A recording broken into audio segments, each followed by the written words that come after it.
Welcome to our channel. Hollywood Movie Review. No Country for Old Men 2007 Movie Review. No Country for Old Men is a 2007 American neo-Western crime thriller film written, directed, produced, and edited by Joel and Ethan Coen, based on Cormac McCarthy's 2005 novel. Starring Tommy Lee Jones, Javier Bardem, and Josh Brolin, the film is set in the desert landscape of 1980 West Texas, United States.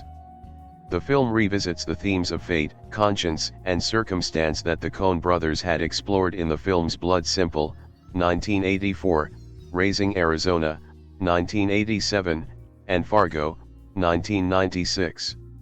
It follows three main characters: Llewellyn Moss, Brolin, a Vietnam War veteran and welder who stumbles upon a large sum of money in the desert, Anton Chigurh, Bardem, a hitman who is sent to recover the money, and Ed Tom Bell, Jones, a sheriff investigating the crime.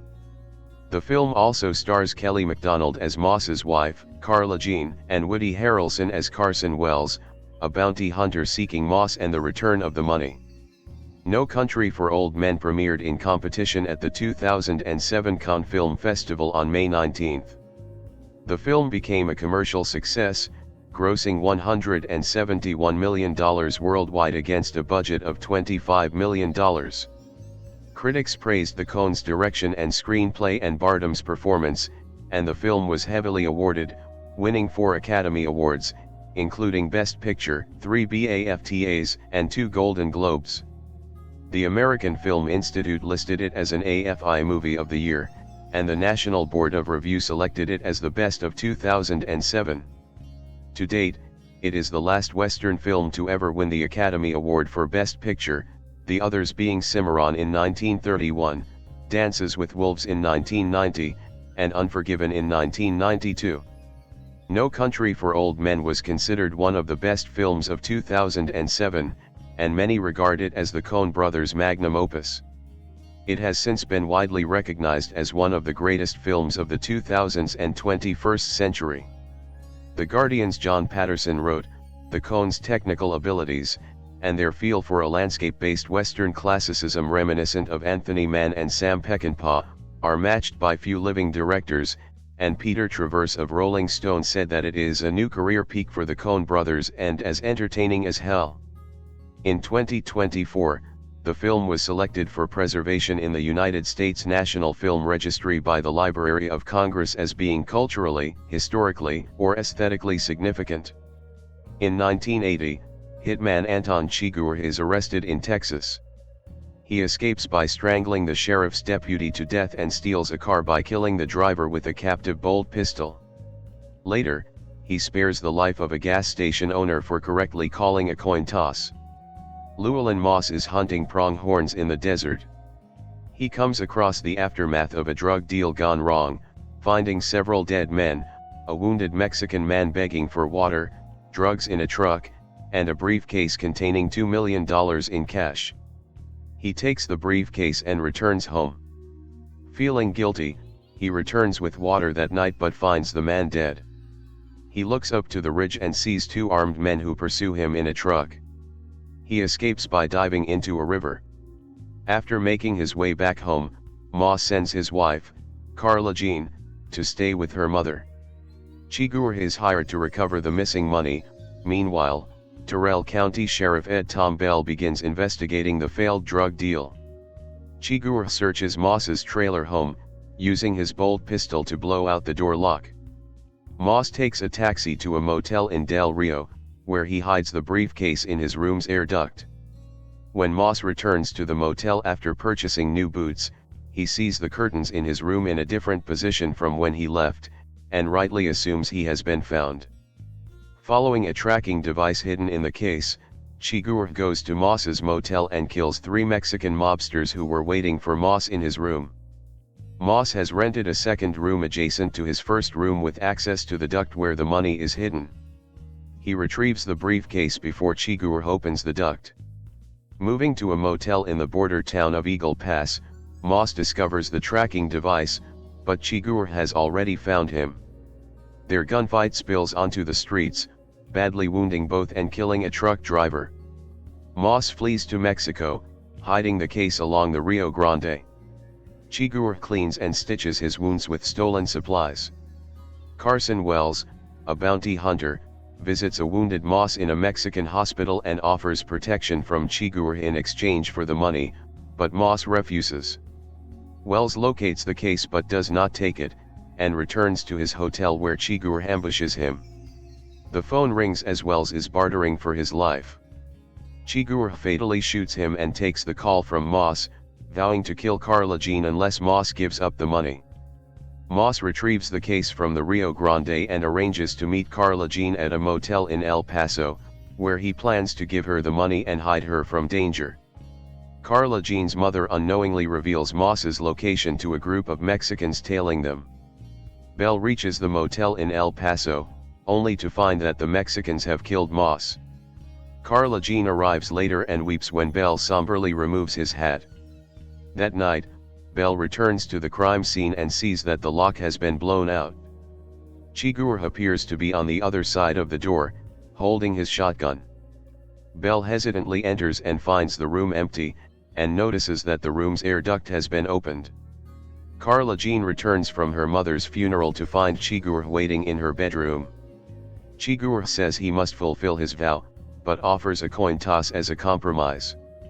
Carla Jean refuses to call it, saying that only he can be responsible for her fate. Chigurh checks the solace of his boots as he leaves the house. As he drives through the neighborhood, another car crashes into him, breaking his arm. He pays a passing boy for the shirt off his back to use as a sling, and limps away. Belle visits a relative and former lawman, Ellis, and tells him he plans to retire because he feels overmatched by the recent violence. Ellis tells Belle that he cannot evade fate, and only vanity makes him think otherwise. Belle retires from the force. One morning, he shares two dreams with his wife. In the first, he lost some money his father had given him. In the other, as he rode on horseback through a snowy mountain pass, his father rode past him carrying fire in a horn, and he knew his father would prepare a campfire ahead for both of them. The role of Llewellyn Moss was originally offered to Heath Ledger, but he turned it down to spend time with his newborn daughter Matilda. Garrett Dillahunt was also in the running for the role of Llewellyn Moss, auditioning 5 times for the role, but instead was offered the part of Wendell, Ed Tom Bell's deputy. Josh Brolin, who was not the Coens' first choice, enlisted the help of Quentin Tarantino and Robert Rodriguez to make an audition reel during the production of Grindhouse. His agent eventually secured a meeting with the Coens and he was given the part. Javier Bardem nearly withdrew from the role of Anton Chigurh due to issues with scheduling. English actor Mark Strong was put on standby to take over, but the scheduling issues were resolved, and Bardem took on the role. Producer Scott Rudin bought the film rights to McCarthy's novel and suggested an adaptation to the Coen brothers, who at the time were attempting to adapt the novel to The White Sea by James Dickey. By August 2005, the Coens agreed to write and direct the film, having identified with how it provided a sense of place and also how it played with genre conventions. Joel Coen said that the book's unconventional approach was familiar, congenial to us. We're naturally attracted to subverting genre. We liked the fact that the bad guys never really meet the good guys, that McCarthy did not follow through on formula expectations. Ethan Coen explained that the pitiless quality was a hallmark of the book, which has an unforgiving landscape and characters but is also about finding some kind of beauty without being sentimental. The adaptation was the second of McCarthy's work, following All the Pretty Horses in 2000. The Coen script was mostly faithful to the source material. On their writing process, Ethan said, "One of us types into the computer while the other holds the spine of the book open flat. Still, they pruned where necessary. A teenage runaway who appeared late in the book and some backstory related to Belle were both removed. Also changed from the original was Carla Jean Moss's reaction when finally faced with the imposing figure of Chigurh. As explained by Kelly MacDonald, the ending of the book is different. She reacts more in the way I react. She kind of falls apart. In the film she's been through so much and she can't lose any more. It's just she's got this quiet acceptance of it. In the book, some attention is paid to the daughter, Deborah, whom the Bells lost and who haunts the protagonist in his thoughts. Richard Corliss of Time stated that the Coen brothers have adapted literary works before. Miller's Crossing was a sly, unacknowledged blend of two Dashiell Hammett tales, Red Harvest and The Glass Key, and Oh Brother Where Art Thou? Transferred the Odyssey to the American South in the 1930s. But No Country for Old Men is their first film taken, pretty straightforwardly, from a prime American novel. The writing is also notable for its minimal use of dialogue. Josh Brolin discussed his initial nervousness with having so little dialogue to work with.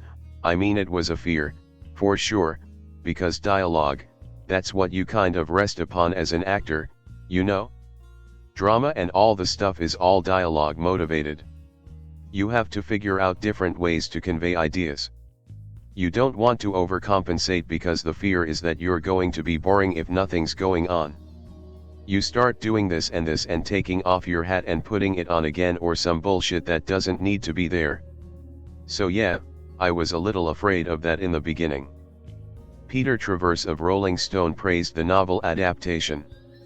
Not since Robert Altman merged with the short stories of Raymond Carver in Short Cuts have filmmakers and author fused with such devastating impact as the Coens and McCarthy.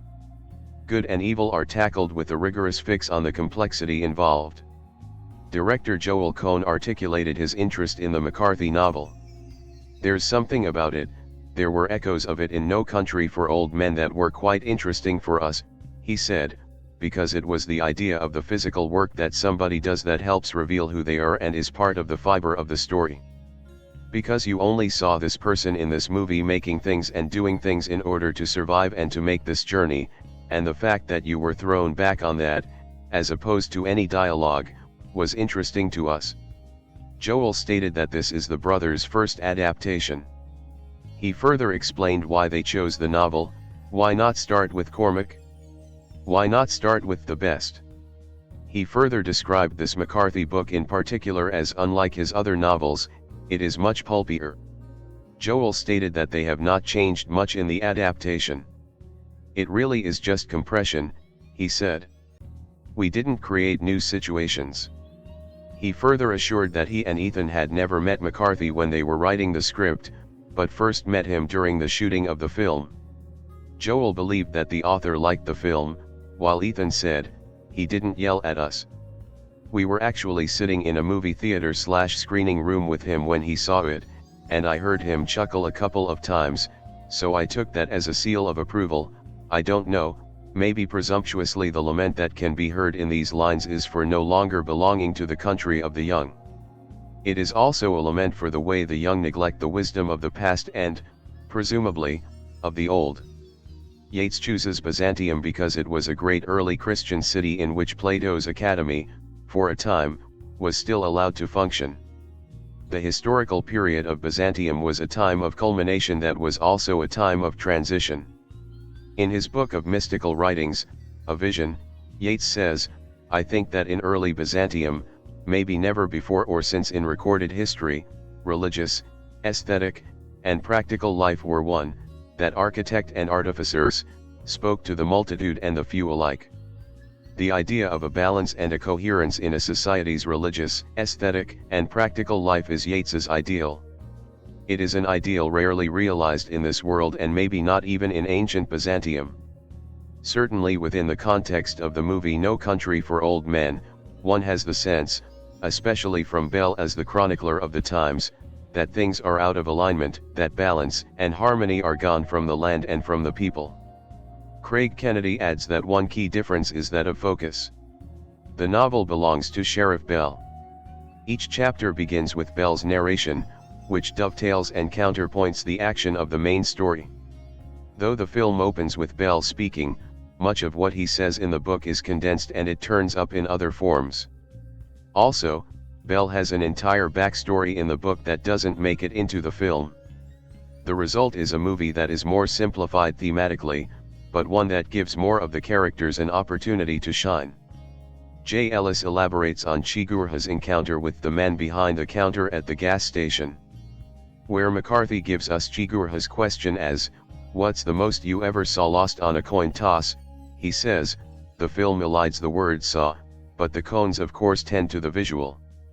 Where the book describes the setting as almost dark, the film clearly depicts high noon, no shadows are notable in the establishing shot of the gas station, and the sunlight is bright even if behind cloud cover.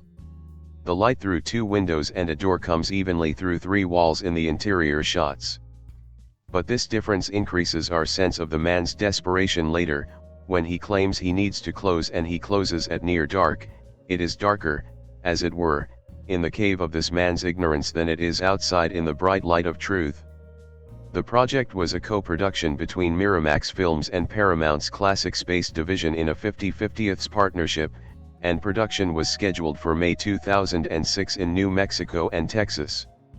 With a total budget of $25 million, at least half spent in New Mexico, production was slated for the New Mexico cities of Santa Fe, Albuquerque, and Las Vegas, which doubled as the border towns of Eagle Pass and Del Rio, Texas, with other scenes shot around the West Texas towns of Sanderson and Marfa. Coincidentally, Paul Thomas Anderson's film There Will Be Blood, another partnership between Miramax and Paramount which competed with No Country for Old Men at the Academy Awards, was being shot in Marfa simultaneously. The Coen brothers were actually forced to scrap an entire day of filming for No Country for Old Men when preparations for the oil derrick scene in There Will Be Blood nearby produced enough smoke to ruin all potential scenes. Eddie Moore reported that the U.S. Mexico border crossing bridge was actually a freeway overpass in Las Vegas, New Mexico, with a border checkpoint set built at the intersection of Interstate 25 and New Mexico State Road 65, however those two roads do not intersect. The Mexican town square scene was filmed in Piedras Negras, Coahuila. In advance of shooting, cinematographer Roger Deakins saw that the big challenge of his 9th collaboration with the Coen brothers was making it very realistic, to match the story. "I'm imagining doing it very edgy and dark, and quite sparse. Not so stylized. Everything's storyboarded before we start shooting," Deakins said in Entertainment Weekly. In No Country, there's maybe only a dozen shots that are not in the final film. It's that order of planning. And we only shot 250,000 feet, whereas most productions of that size might shoot 700,000 or a million feet of film. It's quite precise, the way they approach everything. "We never use a zoom," he said. "I don't even carry a zoom lens with me, unless it's for something very specific." The famous coin-tossing scene between Chigurh and the old gas station clerk is a good example. The camera tracks in so slowly that the audience isn't even aware of the move. When the camera itself moves forward, the audience is moving, too. You're actually getting closer to somebody or something. It has, to me, a much more powerful effect, because it's a three-dimensional move. A zoom is more like a focusing of attention. You're just standing in the same place and concentrating on one smaller element in the frame. Emotionally, that's a very different effect. In a later interview, he mentioned the awkward dilemma that No Country certainly contains scenes of some very realistically staged fictional violence, but, without this violent depiction of evil there would not be the emotional payoff at the end of the film when Ed Tom bemoans the fact that God has not entered his life. In an interview with The Guardian, Ethan said, "Hard men in the Southwest shooting each other, that's definitely Sam Peckinpah's thing. We were aware of those similarities, certainly." They discuss choreographing and directing the film's violent scenes in the Sydney Morning Herald. "That stuff is such fun to do," the brothers chime in at the mention of their penchant for bloodletting. Even Javier would come in by the end of the movie, rub his hands together and say, "Okay, who am I killing today?" adds Joel. "It's fun to figure out," says Ethan.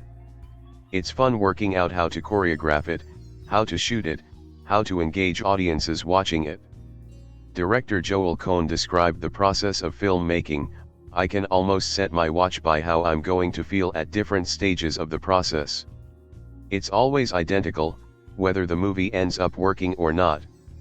I think when you watch the dailies, the film that you shoot every day, You're very excited by it and very optimistic about how it's going to work. And when you see it the first time you put the film together, the roughest cut, is when you want to go home and open up your veins and get in a warm tub and just go away.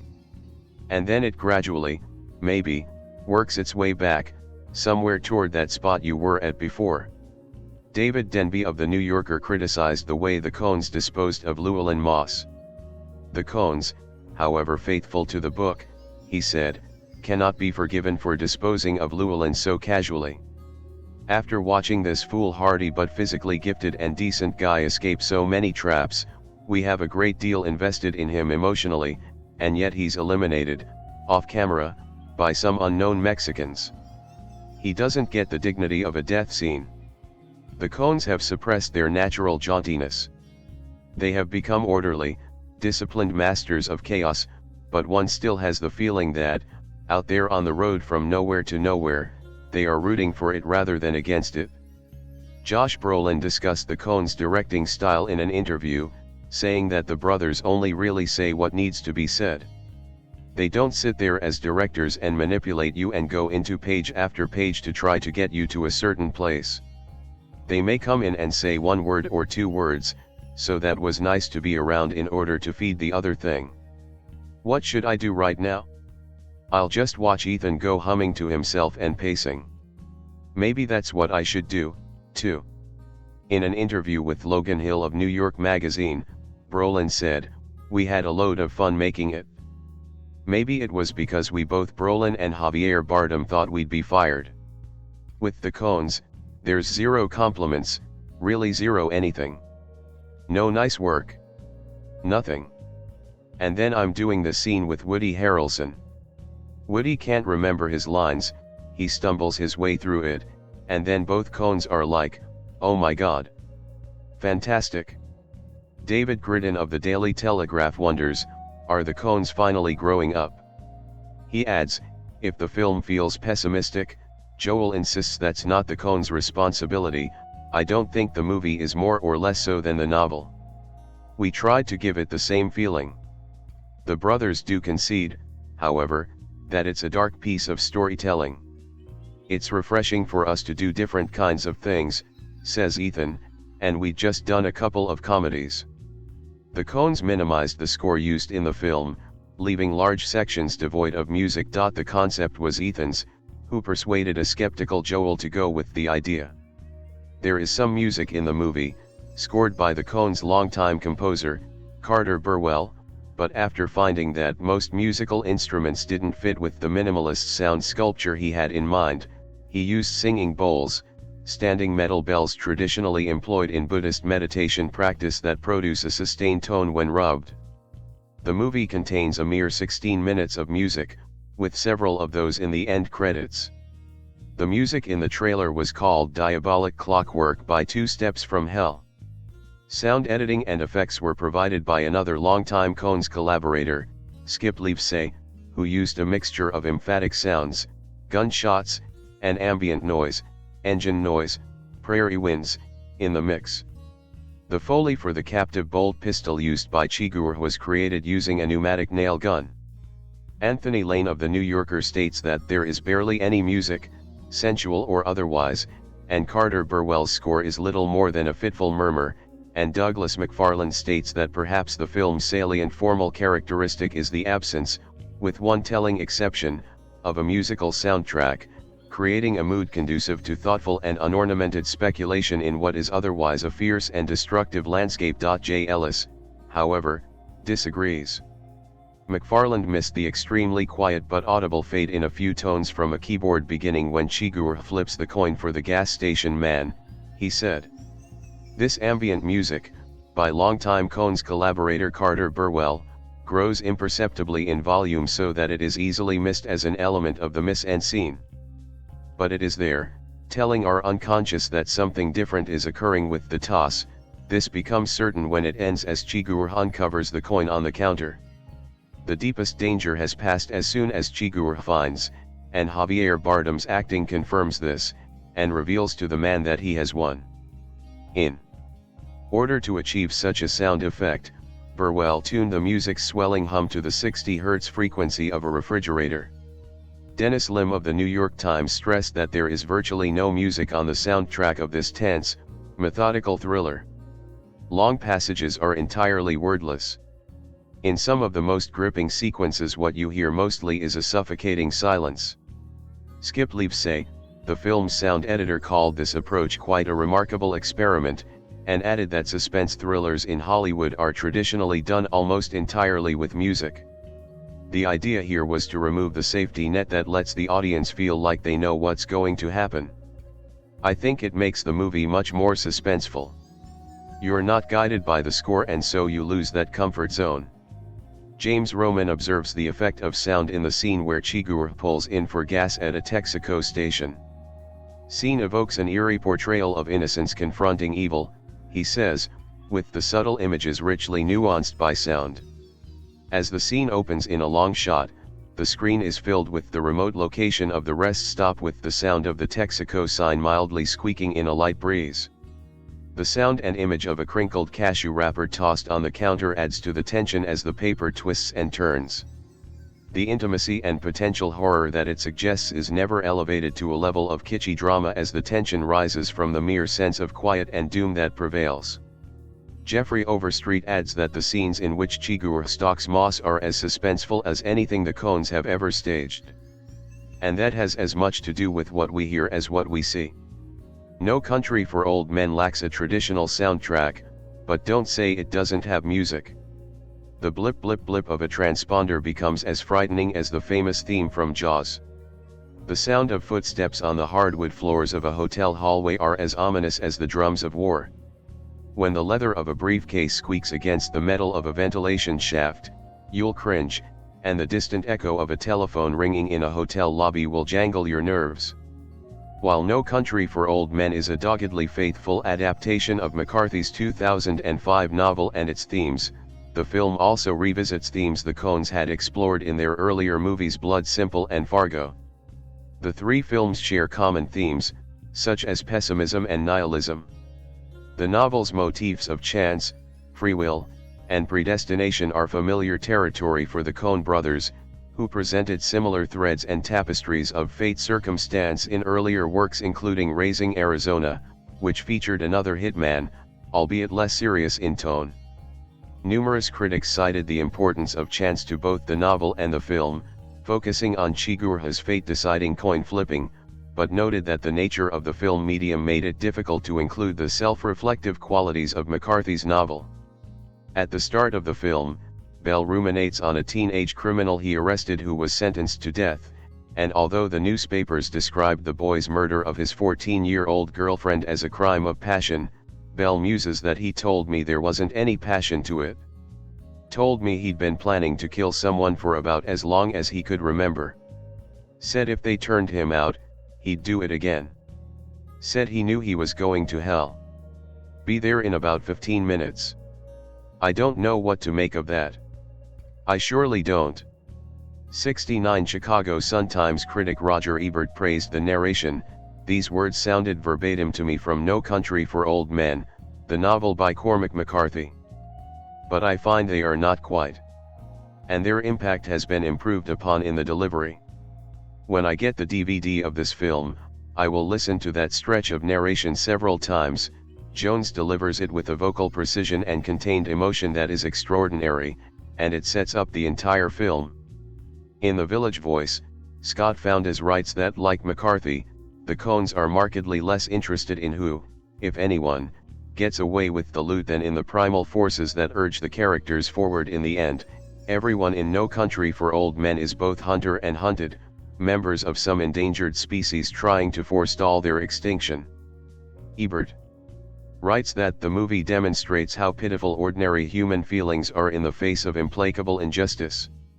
New York Times critic A.O. Scott observes that Chigurh, Moss, and Bell each occupy the screen one at a time, almost never appearing in the frame together, even as their fates become ever more intimately entwined. Variety critic Todd McCarthy describes Chigurh's modus operandi: death walks hand in hand with Chigurh wherever he goes, unless he decides otherwise. Everything you've done in your life has led you to him, he may explain to his about-to-be victims, "Your time might just have come. You don't have to do this," the innocent invariably insist to a man whose murderous code dictates otherwise. Occasionally, however, he will allow someone to decide his own fate by coin toss, notably in a tense early scene in an old filling station marbled with nervous humor. Jim Emerson describes how the Coens introduced Chigurh in one of the first scenes when he strangles the deputy who arrested him. "A killer rises, our first blurred sight of Chigurh's face. As he moves forward, into focus, to make his first kill, we still don't get a good look at him because his head rises above the top of the frame. His victim, the deputy, never sees what's coming, and Chigurh, chillingly, doesn't even bother to look at his face while he garrots him."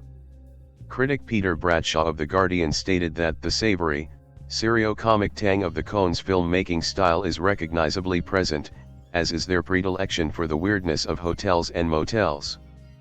But he added that they have found something that has heightened and deepened their identity as filmmakers, a real sense of seriousness, a sense that their offbeat Americana and gruesome and surreal comic contortions can really be more than the sum of their parts. Jeff Andrew of Time Out London said that the Coens find a cinematic equivalent to McCarthy's language, his narrative ellipses, play with point of view, and structural concerns such as the exploration of the similarities and differences between Moss, Chigurh, and Bell. Certain virtuoso sequences feel near abstract in their focus on objects, sounds, light, color or camera angle rather than on human presence. Notwithstanding much marvelous deadpan humor, this is one of their darkest efforts. Arne de Boever believes that there is a close affinity, and intimacy even, between the sheriff and Chigurh in No Country for Old Men, which is developed in a number of scenes. There is, to begin with, the sheriff's voice at the beginning of the film, which accompanies the images of Chigurh's arrest.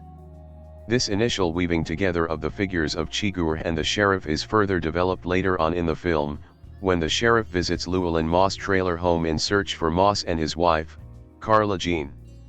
Chigurh has visited the trailer only minutes before, and the Coen brothers have the sheriff sit down in the same exact spot where Chigurh had been sitting, which is almost the exact same spot where, the evening before, Moss joined his wife on the couch. Like Chigurh, the sheriff sees himself reflected in the dark glass of Moss television, their mirror images perfectly overlapping if one were to superimpose these two shots. When the sheriff pours himself a glass of milk from the bottle that stands sweating on the living room table, a sign that the sheriff and his colleague, Deputy Wendell, Garrett Dillahunt, only just missed their man. This mirroring of images goes beyond the level of reflection, and Chigurh enters into the sheriff's constitution, thus further undermining any easy opposition of Chigurh and the sheriff, and instead exposing a certain affinity, intimacy, or similarity even between both. In an interview with Charlie Rose, co-director Joel Coen acknowledged that there's a lot of violence in the book, and considered the violence depicted in the film as very important to the story. He further added that we couldn't conceive it, sort of soft pedaling that in the movie, and really doing a thing resembling the book. It's about a character confronting a very arbitrary, violent, brutal world, and you have to see that.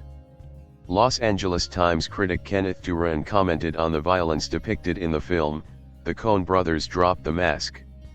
They put violence on screen before, lots of it, but not like this. Not anything like this. No Country for Old Men doesn't celebrate or smile at violence, it despairs of it."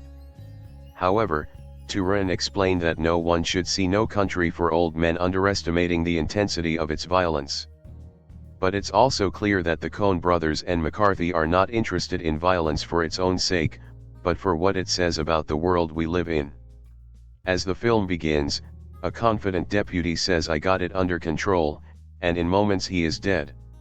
He didn't have anywhere near the mastery he imagined. And in this despairing vision, neither does anyone else. NPR critic Bob Mondello adds that despite working with a plot about implacable malice, the Coen brothers don't ever overdo. You could even say they know the value of understatement. At one point they garner chills simply by having a character check the solace of his boots as he steps from a doorway into the sunlight.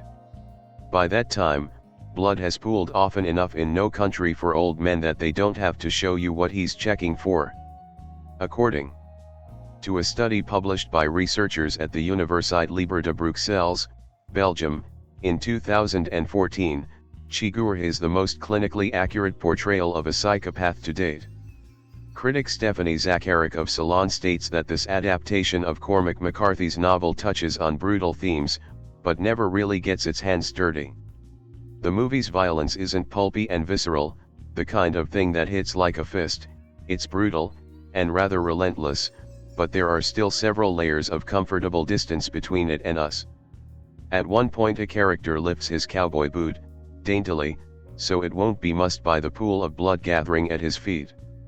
The Coens have often used cruel violence to make their points, that's nothing new, but putting that violence to work in the service of allegedly deep themes isn't the same as actually getting your hands dirty.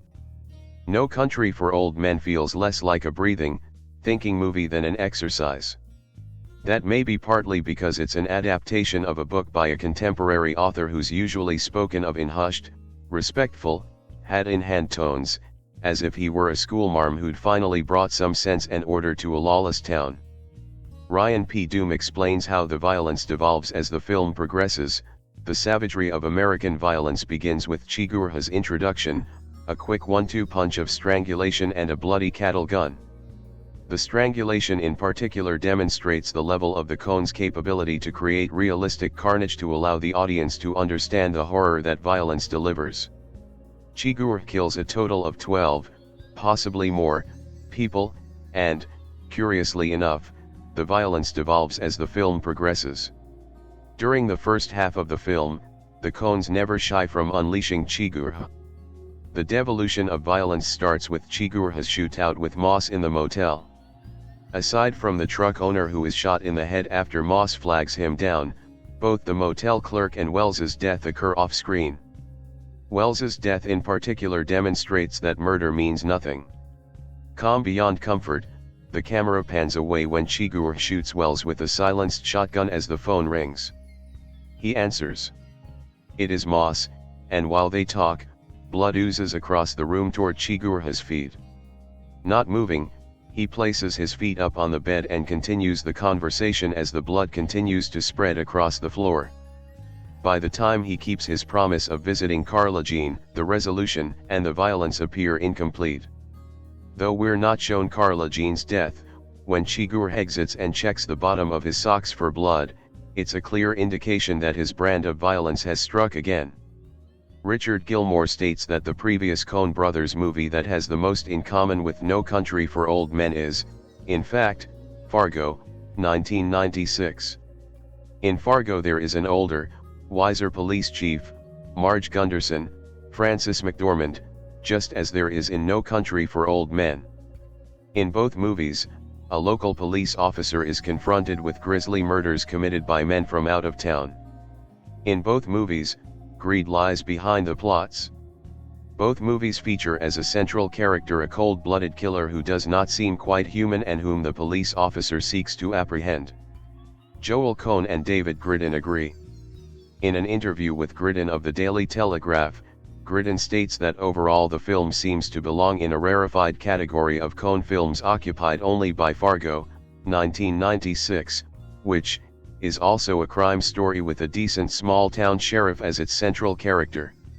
Joel sighs. I know. There are parallels. He shakes his head. These things really should seem obvious to us. In addition, Ethan Coen states that we're not conscious of it. To the extent that we are, we try to avoid it. The similarity to Fargo did occur to us, not that it was a good or a bad thing. That's the only thing that comes to mind as being reminiscent of our own movies, it is by accident. Richard Corliss of Time magazine adds that there's also Tommy Lee Jones playing a cop as righteous as Marge in Fargo, while Paul Arendt of the BBC stated that the film transplants the despairing nihilism and tar-black humor of Fargo to the arid plains of Blood Simple.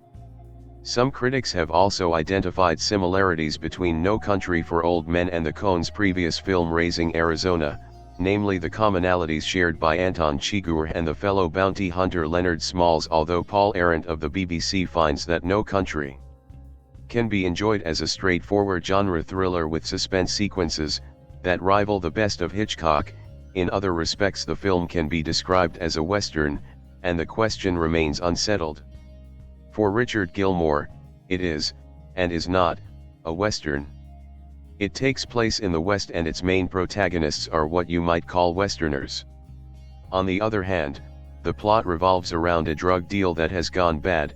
It involves four-wheel drive vehicles, semi-automatic weapons, and executives in high-rise buildings, none of which would seem to belong in a Western. William J. Devlin finesses the point, calling the film a neo-Western, distinguishing it from the classic Western by the way it demonstrates a decline, or decay, of the traditional Western ideal. The moral framework of the West, that contained innocent and wholesome heroes who fought for what is right, is fading.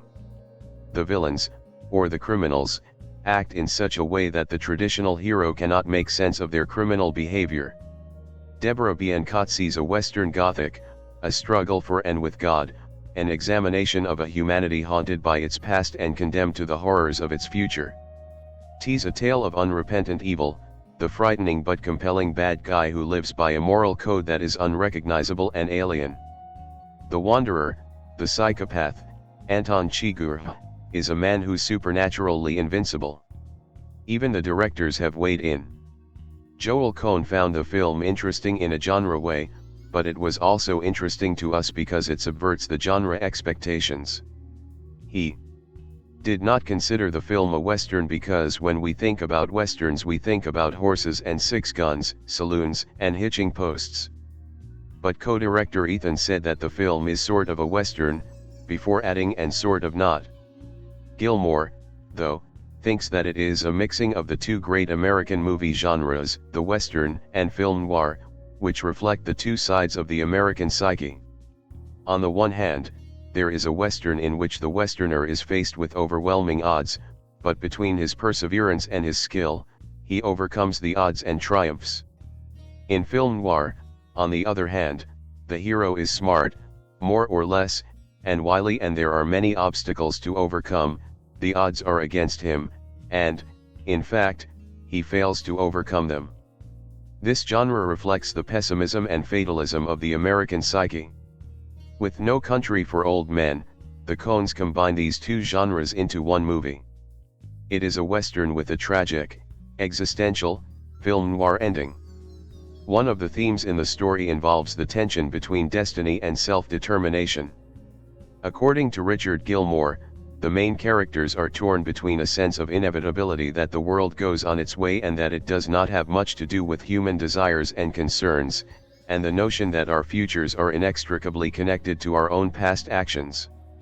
Enda McCaffrey details a character who refuses to acknowledge his own agency, noting that Anton Chigurh, Javier Bardem, ignores repeated reminders that he doesn't have to behave as he does, and suggesting that by relegating the lives of Carla and the gas station clerk to a coin toss, he hands responsibility over to fate in an act of bad faith that prevents him from taking responsibility for his own ethical choices.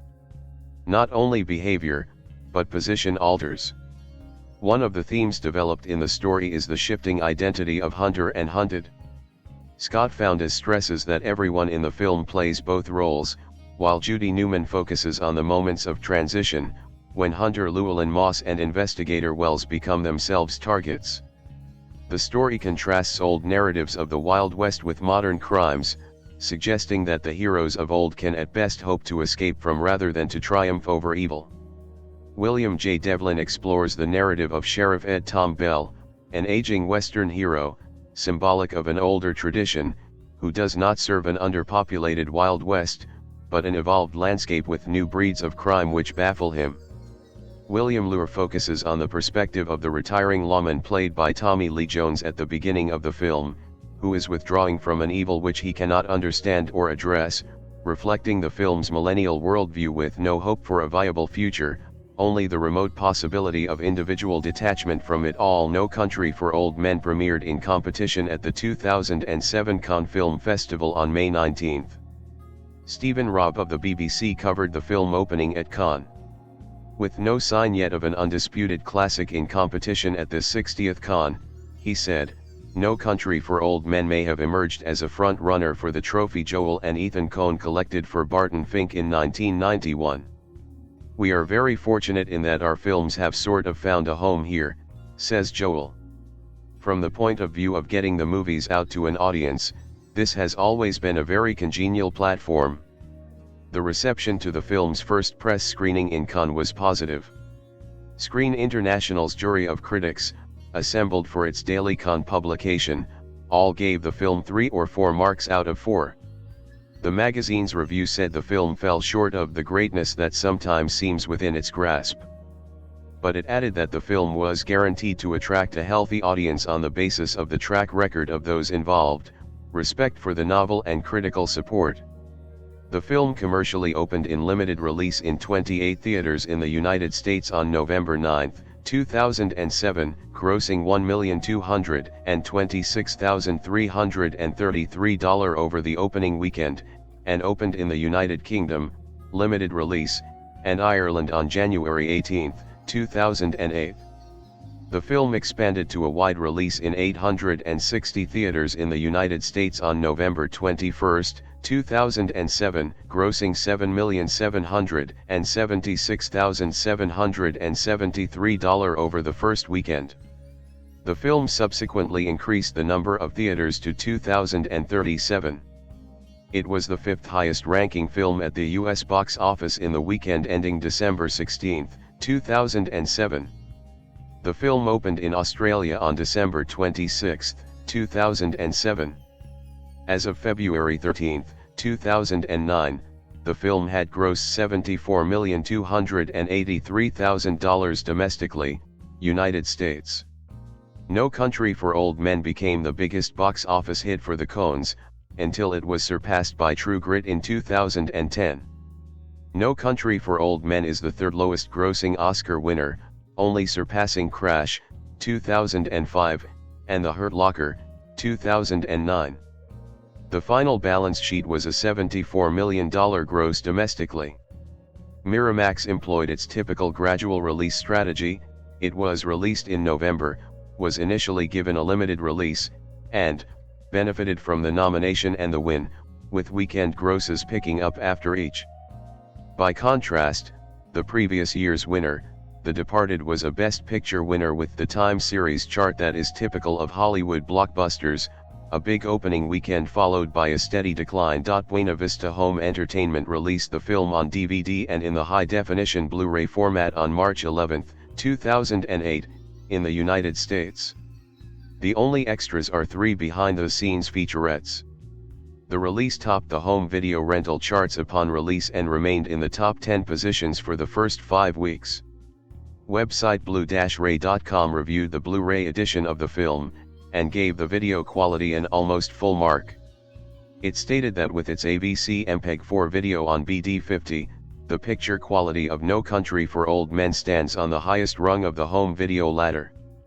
Color vibrancy, black level, resolution, and contrast are reference quality. Every line and wrinkle in Belle's face is resolved, and Chigurh sports a pageboy haircut in which every strand of hair appears individually distinguishable.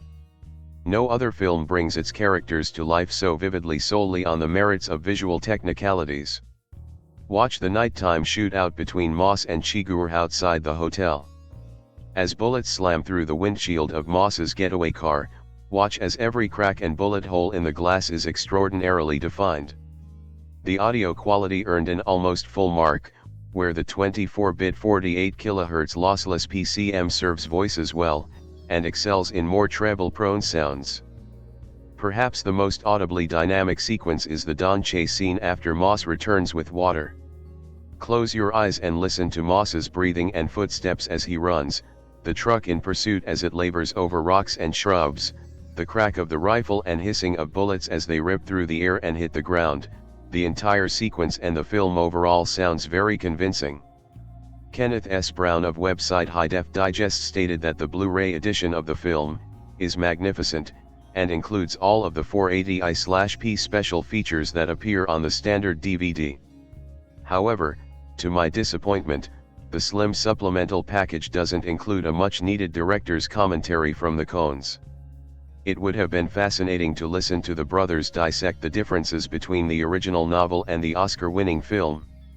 It may not have a compelling supplemental package, but it does have a striking video transfer and an excellent PCM audio track. The Region 2 DVD, Paramount, was released on June 2, 2008. The film was released on Blu-ray disc in the United Kingdom on September 8, 2008. A 3-disc special edition with a digital copy was released on DVD and Blu-ray on April 7, 2009. It was presented in its theatrical 2.35:1 anamorphic widescreen aspect ratio and in Dolby Digital 5.1, English, Spanish. This release included over 5 hours of new bonus features, although it lacks deleted scenes and audio commentary. Some of the bonus material/features on the disc include documentaries about the production and working with the Coens, a featurette made by Brolin, the featurette Diary of a Country Sheriff, which considers the lead characters and the subtext they form, a Q&A discussion with the crew hosted by Spike Jonze, and a variety of interviews with the cast and the Coens from EW.com. Just a Minute, ABC Popcorn with Peter Travers, and an installment of Charlie Rose on the review aggregator Rotten Tomatoes. The film holds an approval rating of 93% based on reviews from 288 critics. The website's critical consensus reads, bolstered by powerful lead performances from Javier Bardem, Josh Brolin, and Tommy Lee Jones, No Country for Old Men finds the Coen brothers spinning cinematic gold out of Cormac McCarthy's grim, darkly funny novel. The film also holds a rating of 92 out of 100 on Metacritic, based on 39 reviews, indicating universal acclaim. Upon release, the film was widely discussed as a possible candidate for several Oscars before going on to receive 8 nominations, and eventually winning 4 in 2008. Bardem in particular received considerable praise for his performance in the film. Peter Bradshaw of The Guardian called it the best of the Coens' career so far. Rob Mackey of The Guardian also said that what makes this such a standout is hard to put your finger on. It just feels like an absorbing and tense 2 hours where everyone is absolutely on top of their job and a comfortable fit in their roles. Jeff Andrew of Time Out London expressed that the film exerts a grip from start to end. Richard Corliss of Time magazine chose the film as the best of the year and said that after 2 decades of being brilliant on the movie margins, the Coens are ready for their close-up, and maybe their Oscar. Paul Arendt of the BBC gave the film a full mark and said that it doesn't require a defense, it is a magnificent return to form. A.O. Scott of the New York Times stated that for formalists, those moviegoers sent into raptures by tight editing, nimble camera work and faultless sound design, it's pure heaven. Both Margaret Pomeranz and David Stratton from the ABC show At the Movies gave the film 5 stars, making No Country for Old Men the only film to receive such a rating from the hosts in 2007. Both praised the film for its visual language and suspense, David commenting that Hitchcock wouldn't have done the suspense better. In 2023, filmmaker Denis Villeneuve named it one of his favorite films of all time, calling it the Coen brothers' magnum opus. Occasional disapproval was voiced, with some critics noting the absence of a central character and climactic scene, its disappointing finish and dependency on an arbitrarily manipulated plot, or a general lack of soul and sense of hopelessness. Sukhdev Sandhu of the Daily Telegraph argued that Chigurh never develops as a character. With material as strong as this, one would think they could do better than impute to him a sprawling inscrutability, a mystery that is merely pathological. He further accused it of being full of pseudo-profundities in which have always specialized. In the Washington Post, Stephen Hunter criticized Chigurh's weapons as unintentionally humorous and lamented, "It's all chase, which means that it offers almost zero in character development. Each of the figures is given a law standard thriller operating procedure, a single moral or psychological attribute, and then acts in accordance to that principle and nothing else, without doubts, contradictions or ambivalence." No Country for Old Men was nominated for 8 Academy Awards and won 4, including Best Picture. Additionally, Javier Bardem won Best Supporting Actor, the Coen brothers won achievement in directing, Best Director, and Best Adapted Screenplay. Other nominations included Best Film Editing, the Coen brothers as Roderick Jaynes, Best Cinematography, Roger Deakins, Best Sound Editing and Best Sound Mixing. Javier Bardem became the first Spanish actor to win an Oscar. "Thank you to the Coens for being crazy enough to think I could do that and put one of the most horrible haircuts in history on my head," Bardem said in his acceptance speech at the 80th Academy Awards. He dedicated the award to Spain and to his mother, actress Pilar Bardem, who accompanied him to the ceremony. While accepting the award for Best Director at the 80th Academy Awards, Joel Coen said that "Ethan and I have been making stories with movie cameras since we were kids," recalling a Super 8 film they made titled Henry Kissinger, Man on the Go. "Honestly," he said, "what we do now doesn't feel that much different from what we were doing then. We're very thankful to all of you out there for continuing to let us play in our corner of the sandbox." It was only the second time in Oscar history that two individuals shared the directing honor. Robert Wise and Jerome Robbins were the first, winning for 1961's West Side Story. The film was nominated for 4 Golden Globe Awards, winning 2 at the 65th Golden Globe Awards.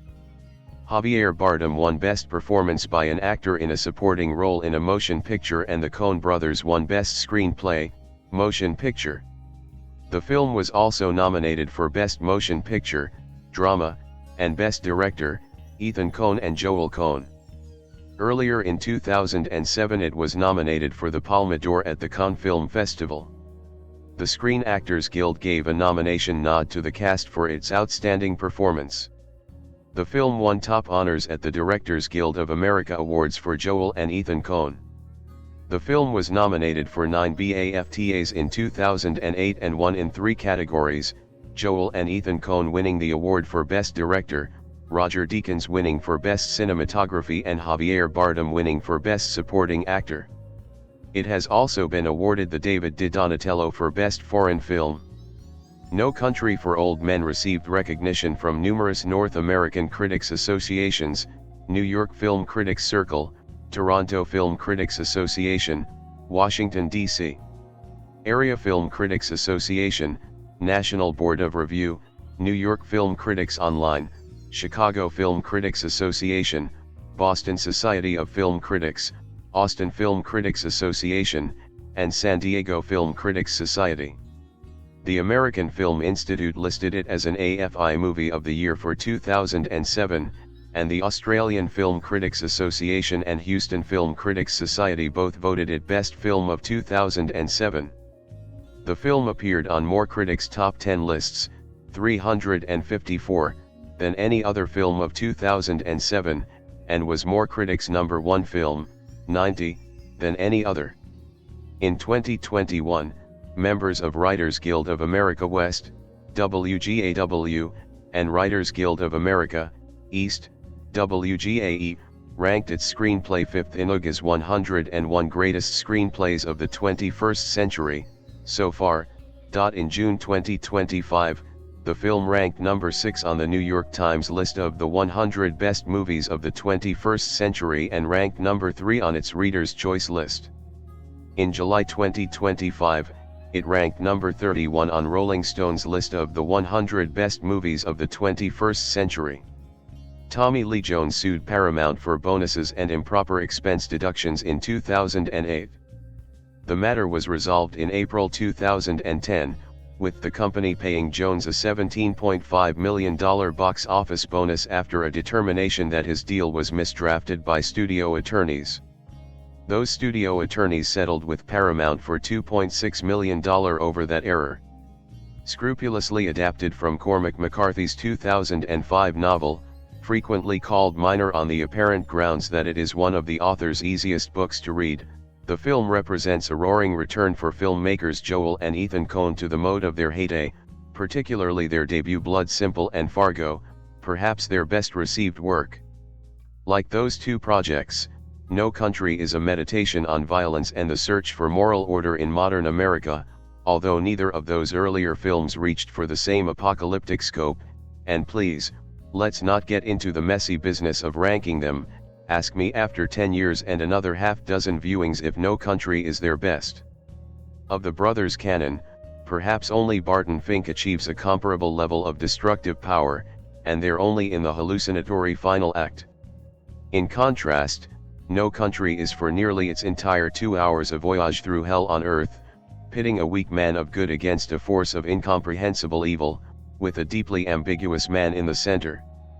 The story follows Llewellyn Moss, Josh Brolin, who finds a satchel with $2 million in the bloody aftermath of a drug bust gone wrong, the psychopathic Anton Chigurh, Javier Bardem, tasked with retrieving the money, and aging Sheriff Ed Tom Bell, Tommy Lee Jones, trying to find both men before the trail of dead bodies in their wake grows any larger. For a certainty, it's a well-told story, but I think I will not spend too much time digging into it. It is close enough to identical to the novel that it's not fair to credit the movie qua the movie with the moral and thematic development of the plot. Besides, plenty of other people have done that.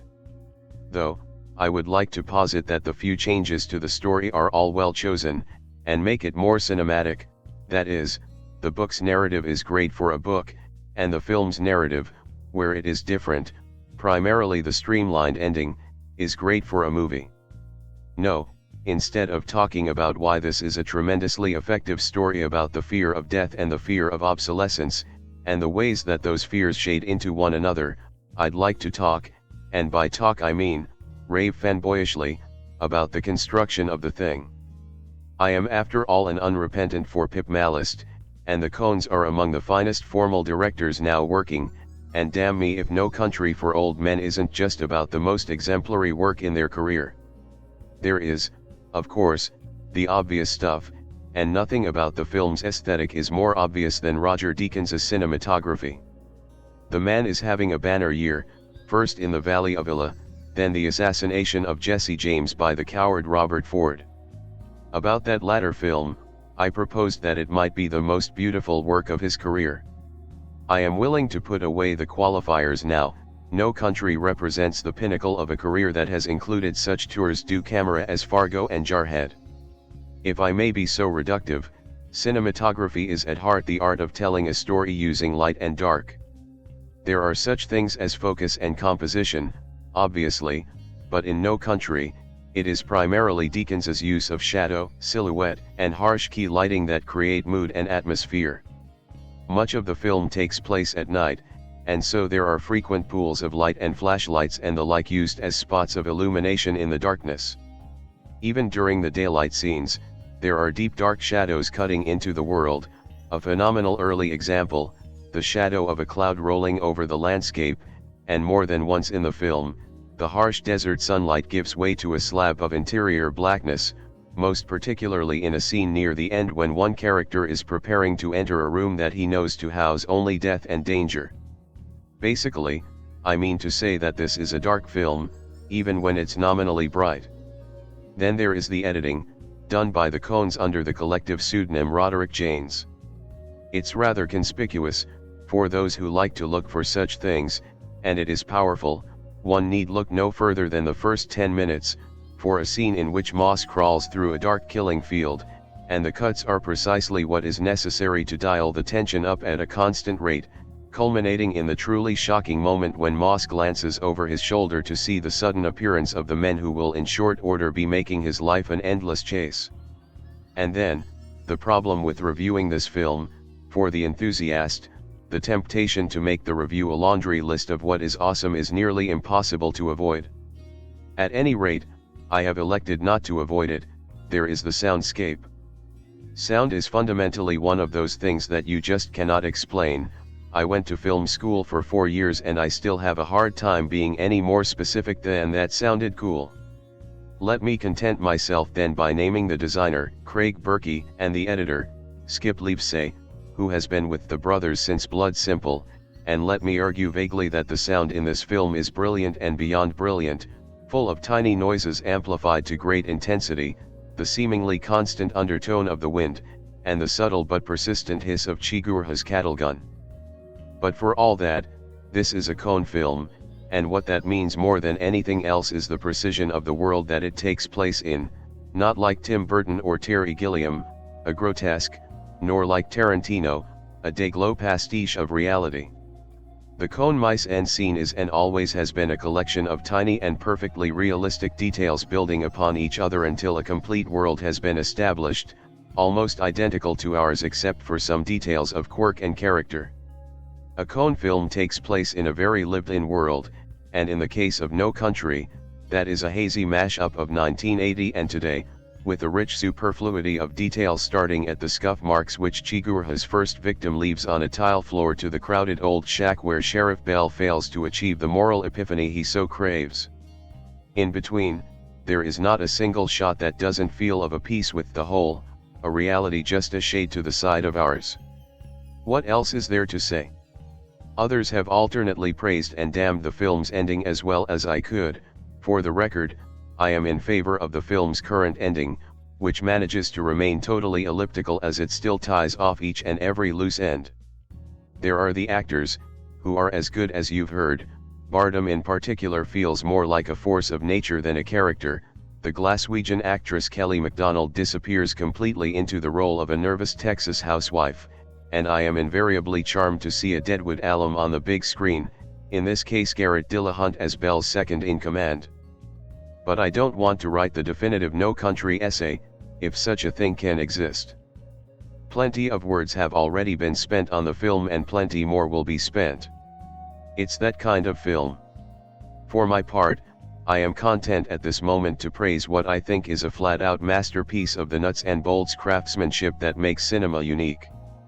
This is a movie in full. Only a few times each year do I see a movie that is so gripping, so powerful, that I find myself saying that it is easily the best of the year. In 2006, this happened with The Departed, and we all know how that ended up, Academy Award and all. In 2007, history repeated itself when I saw No Country for Old Men.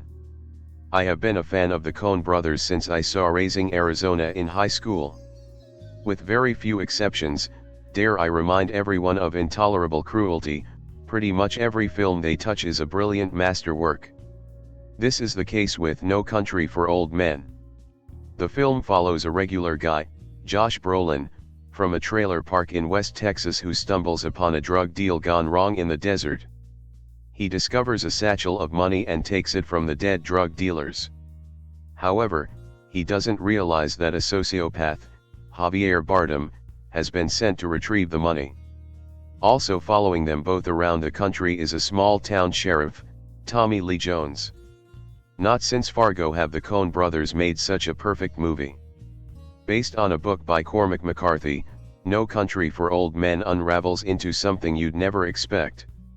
The brothers make some daring choices in the film, from not using a musical soundtrack, save one scene, to taking their time with the shots and letting the movie breathe.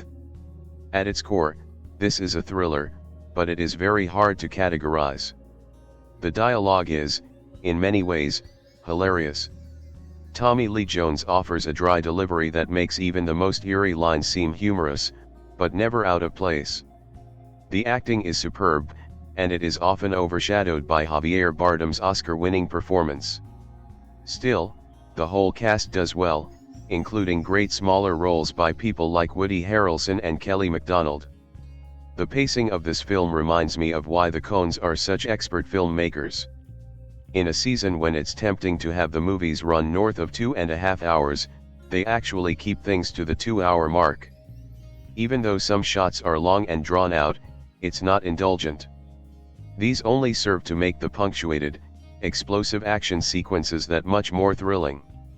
It's a cliché to say that don't make films like this anymore, and I suppose it's also inaccurate. Because very few ever made films like this. The art that comes from the Coens is unique, not just in the contemporary context, but throughout history as well. You don't get better filmmaking than No Country for Old Men in 2007, and you'll be hard-pressed to find a better film in the past 10 years, at least until you hit Fargo from 1996. The DVD comes with a sizable making-of documentary which thankfully isn't too self-congratulatory to the directors. There's also a spotlight on working with the Coens, which also isn't too congratulatory, well, maybe just a little. Finally, the features are wrapped up with a spotlight on Tommy Lee Jones's character. The movie opens with the flat, confiding voice of Tommy Lee Jones. He describes a teenage killer he once sent to the chair. The boy had killed his 14-year-old girlfriend. The papers described it as a crime of passion, but he told me there weren't nothing passionate about it. Said he'd been fixin' to kill someone for as long as he could remember. Said if I let him out of there, he'd kill somebody again. Said he was goin' to hell. Reckoned he'd be there in about 15 minutes. These words sounded verbatim to me from No Country for Old Men, the novel by Cormac McCarthy, but I find they are not quite. And their impact has been improved upon in the delivery. When I get the DVD of this film, I will listen to that stretch of narration several times. Jones delivers it with a vocal precision and contained emotion that is extraordinary, and it sets up the entire film, which regards a completely evil man with wonderment, as if astonished that such a merciless creature could exist. The man is named Anton Chigurh. No, I don't know how his last name is pronounced. Like many of the words McCarthy uses, particularly in his masterpiece Suttree, I think it is employed like an architectural detail. The point is not how it sounds or what it means, but the brush stroke it adds to the sentence. Chigurh, Javier Bardem, is a tall, slouching man with lank, black hair and a terrifying smile, who travels through Texas carrying a tank of compressed air and killing people with a cattle stungun. It propels a cylinder into their heads and whips it back again. Chigurh is one strand in the twisted plot. Ed Tom Bell, the sheriff played by Jones, is another. The third major player is Llewellyn Moss, Josh Brolin, a poor man who lives with his wife in a house trailer, and one day, while hunting, comes across a drug deal gone wrong in the desert.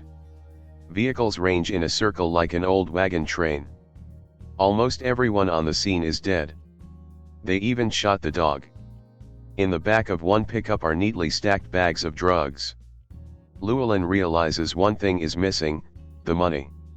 He finds it in a briefcase next to a man who made it as far as a shade tree before dying. The plot will involve Moss attempting to make this $2 million his own, Chigurh trying to take it away from him and Sheriff Bell trying to interrupt Chigurh's ruthless murder trail.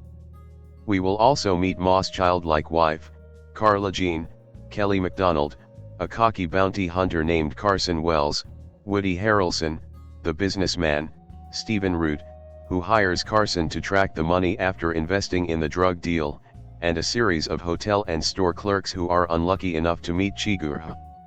No Country for Old Men is as good a film as the Coen brothers, Joel and Ethan, have ever made, and they made Fargo. It involves elements of the thriller and the chase but is essentially a character study, an examination of how its people meet and deal with a man so bad, cruel, and unfeeling that there is simply no comprehending him. Chigurh is so evil, he is almost funny sometimes. He has his principles, says the bounty hunter, who has knowledge of him. Consider another scene in which the dialogue is as good as any you will hear this year. Chigurh enters a rundown gas station in the middle of wilderness and begins to play a word game with the old man, Gene Jones, behind the cash register, who becomes very nervous. It is clear they are talking about whether Chigurh will kill him. Chigurh has by no means made up his mind.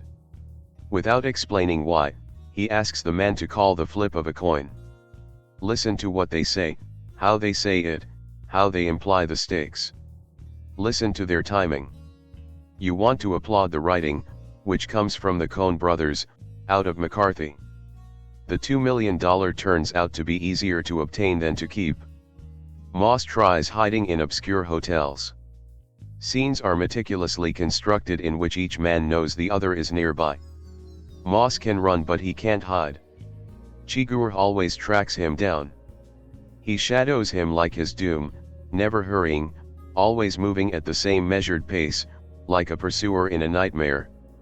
This movie is a masterful evocation of time, place, character, moral choices, immoral certainties, human nature, and fate. It is also, in the photography by Roger Deakins, the editing by the Coens and the music by Carter Burwell, startlingly beautiful, stark and lonely. As McCarthy does with the judge, the hairless exterminator in his Blood Meridian, Ridley Scott's next film, and as in his Suttree, especially in the scene where the riverbank caves in, the movie demonstrates how pitiful ordinary human feelings are in the face of implacable injustice. The movie also loves some of its characters, and pities them, and has an ear for dialogue not as it is spoken but as it is dreamed. Many of the scenes in No Country for Old Men are so flawlessly constructed that you want them to simply continue, and yet they create an emotional suction drawing you to the next scene. Another movie that made me feel that way was Fargo. To make one such film is a miracle. Here is another. This is the type of film that I dislike. Its plot is too simplistic, and despite its many themes, most of them are never really touched upon and are left unexplored. The film is too fast in its pacing as it moves relentlessly and is basically an action film in style which I really disliked. The entire cat and mouse thriller aspect to it is typical, but it does produce some interesting scenes. The movie doesn't particularly succeed in either of the three genres as it isn't really a western when you think about it. The thriller aspects are disappointing and the crime elements are okay, but nothing spectacular. And the ending I found to be stupid as it didn't resolve anything. The movie just ended. The characters are good, but never great. Tom Bell is pretty solid, but Moss isn't that well developed, and Anton Chigurh is a typical villain created to appeal to the masses. He did pose some real threat, but he was also unrealistic and too theatrical for my taste. The acting is pretty good. Tommy Lee Jones is good as usual, Josh Brolin is also solid, and Javier Bardem gave a really good performance, even if his character is too one-note. No Country for Old Men is technically disappointing as well. It has some good action scenes that are thrilling, but, as I said before, its pacing is too fast. It was edited really well, but moves too briskly. The directing is also disappointing, and I continue to feel indifferent towards these directors. This is supposed to be their greatest work, and to me it is again very disappointing and immensely overrated. The tone is too depressing and dark as the film is literally one giant mood kill. Its ending is so frustrating, its themes are annoyingly left unexplored, the dialogue is very simplistic, and the cinematography is so weak with too many overly dark sequences that annoyed me. The movie is original in its mix of genres, and I respected that, but it unfortunately failed in the execution of that mix, ending in a weak movie. And I do not understand this purported humor of the movie, as I never found any trace of it whatsoever, as the film is overly serious and dark. Its violence also bothered me, but at least it was mostly absent from the movie, as it could have been much worse given its premise. But I again never really bought this villain character, and how he managed to stay alive for so long was very unrealistic. For Old Men won 4 Oscars, including Best Picture, in a year filled with very overrated nominees. It didn't deserve its acting and directing wins in my opinion. The nod for cinematography is absolutely ridiculous, as it is certainly one of the worst aspects of the film, but at least the editing nod is pretty much deserved, as the film admittedly is tightly edited. But in the end, this is a very annoying and an immensely disappointing movie. Reduced to its barest bones, the story, set in 1980, is a familiar one of a busted drug deal and the violent wages of one man's misguided attempt to make off with ill-gotten gains. But writing in marvelous Texas vernacular that injected surpassing terseness with gasping velocity, McCarthy created an indelible portrait of a quickly changing American West whose new surge of violence makes the land's 19th century legacy pale in comparison. For their part, Joel and Ethan Coen, with both credited equally for writing and directing, are back on top of their game after some less than stellar outings. While brandishing the brothers' customary wit and impeccable craftsmanship, Pick possess the vitality and invention of top-drawer 1970s American filmmaking, quite an accomplishment these days. It's also got one of cinema's most original and memorable villains in recent memory, never a bad thing in attracting an audience, especially as so audaciously played by Javier Bardem. Set in rugged, parched West Texas, but filmed in New Mexico, and brilliantly shot by Roger Deakins in tones that resemble shafts of wheat examined in myriad different lights, Yarn commences with several startling sequences, A crime suspect, Bardem, turns the tables on his arresting officer, strangles him with his handcuffs, then kills a driver for his car using a cattle stun gun. In the middle of nowhere, a hunter, Llewellyn Moss, Josh Brolin, stumbles across 5 trucks, several bullet-ridden corpses, a huge stash of drugs and $2 million in a briefcase, which he impulsively takes. When he returns to the scene of the crime that night, he's shot at by unknown men and chased into a nearby river by a fierce dog before getting away. Central figures in this tale of pursuit are rounded out by Ed Tom Bell, Tommy Lee Jones, the local county sheriff, who tours the truck crime scene on horseback and in short order gets Moss in his sights, although not as quickly as does Bardem's Anton Chigurh, who is able to tune into a transponder in the money bag the unsuspecting Moss has stashed in a heating duct in a local motel. Death walks hand in hand with Chigurh wherever he goes, unless he decides otherwise. Clearly a killer by profession, the lucid, direct-talking man considers anyone else who crosses his path fair game. If everything you've done in your life has led you to him, he may explain to his about-to-be victims, your time might just have come.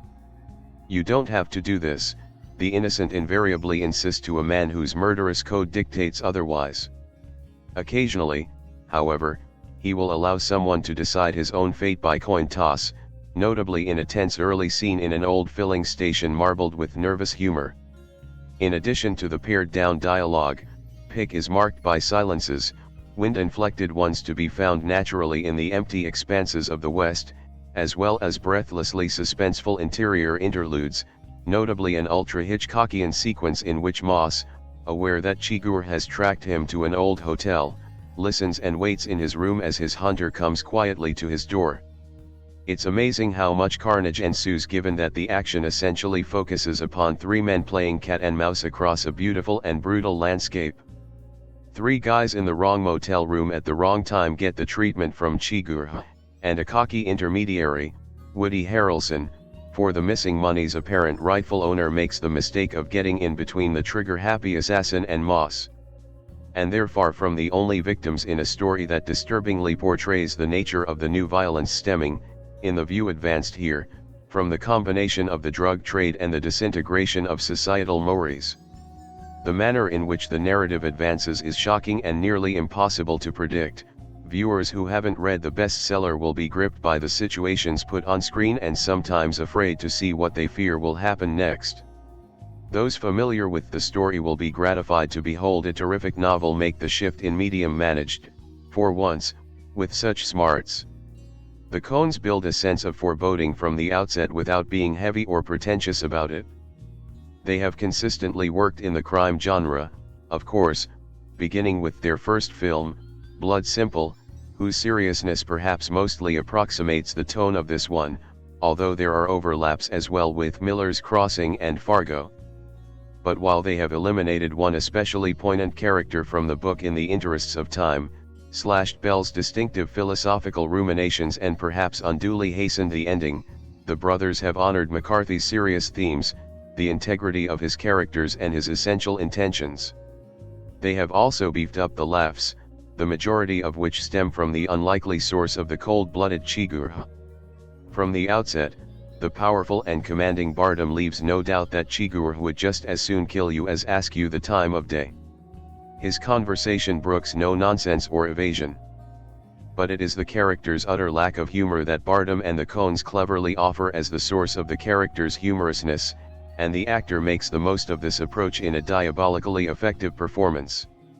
Jones would practically seem to have been born to play Cormac McCarthy roles, and he proves it here in a quintessential turn as a proud longtime sheriff dismayed by what he sees things coming to. Holding his own in distinguished company after long dwelling in TV and schlock, Brolin gives off young Nick Nolte vibes as an ordinary man who tries to outsmart some big boys in order to get away with the score of his life. Scottish Thusp Kelly MacDonald registers potently as Moss' country wife, while tasty supporting turns are delivered by Harrelson, Stephen Root as the latter character's employer, Roger Boyce as a sheriff who commiserates with Bell, Barry Corbin as Bell's crusty old uncle, Anna Reeder as a swimming pool floozy who offers Moss some company, and Gene Jones as the old fellow Chigurh makes call his own fate. Deacon's stunning location work and precision framing is joined by Jess Gonker's production design, the Coens cutting under their usual pseudonym of Roderick Janes, Carter Burwell's discreet score and expert sound work to make No Country for Old Men a total visual and oral pleasure.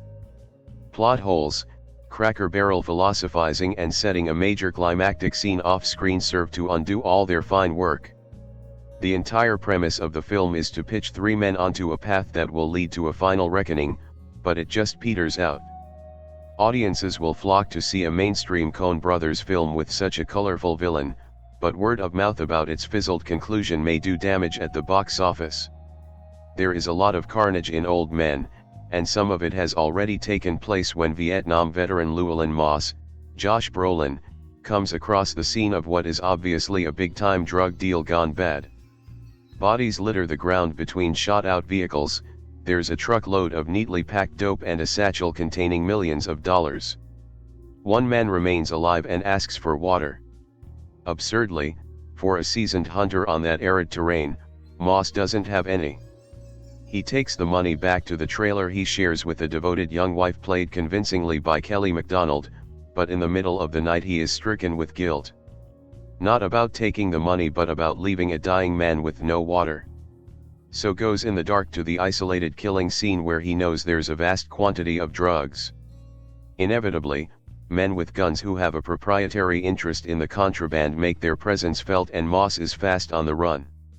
Leading the chase is Chigurh, a man of perhaps East European extraction, who carries a tank of compressed air attached to the kind of bolt gun used to slaughter cattle.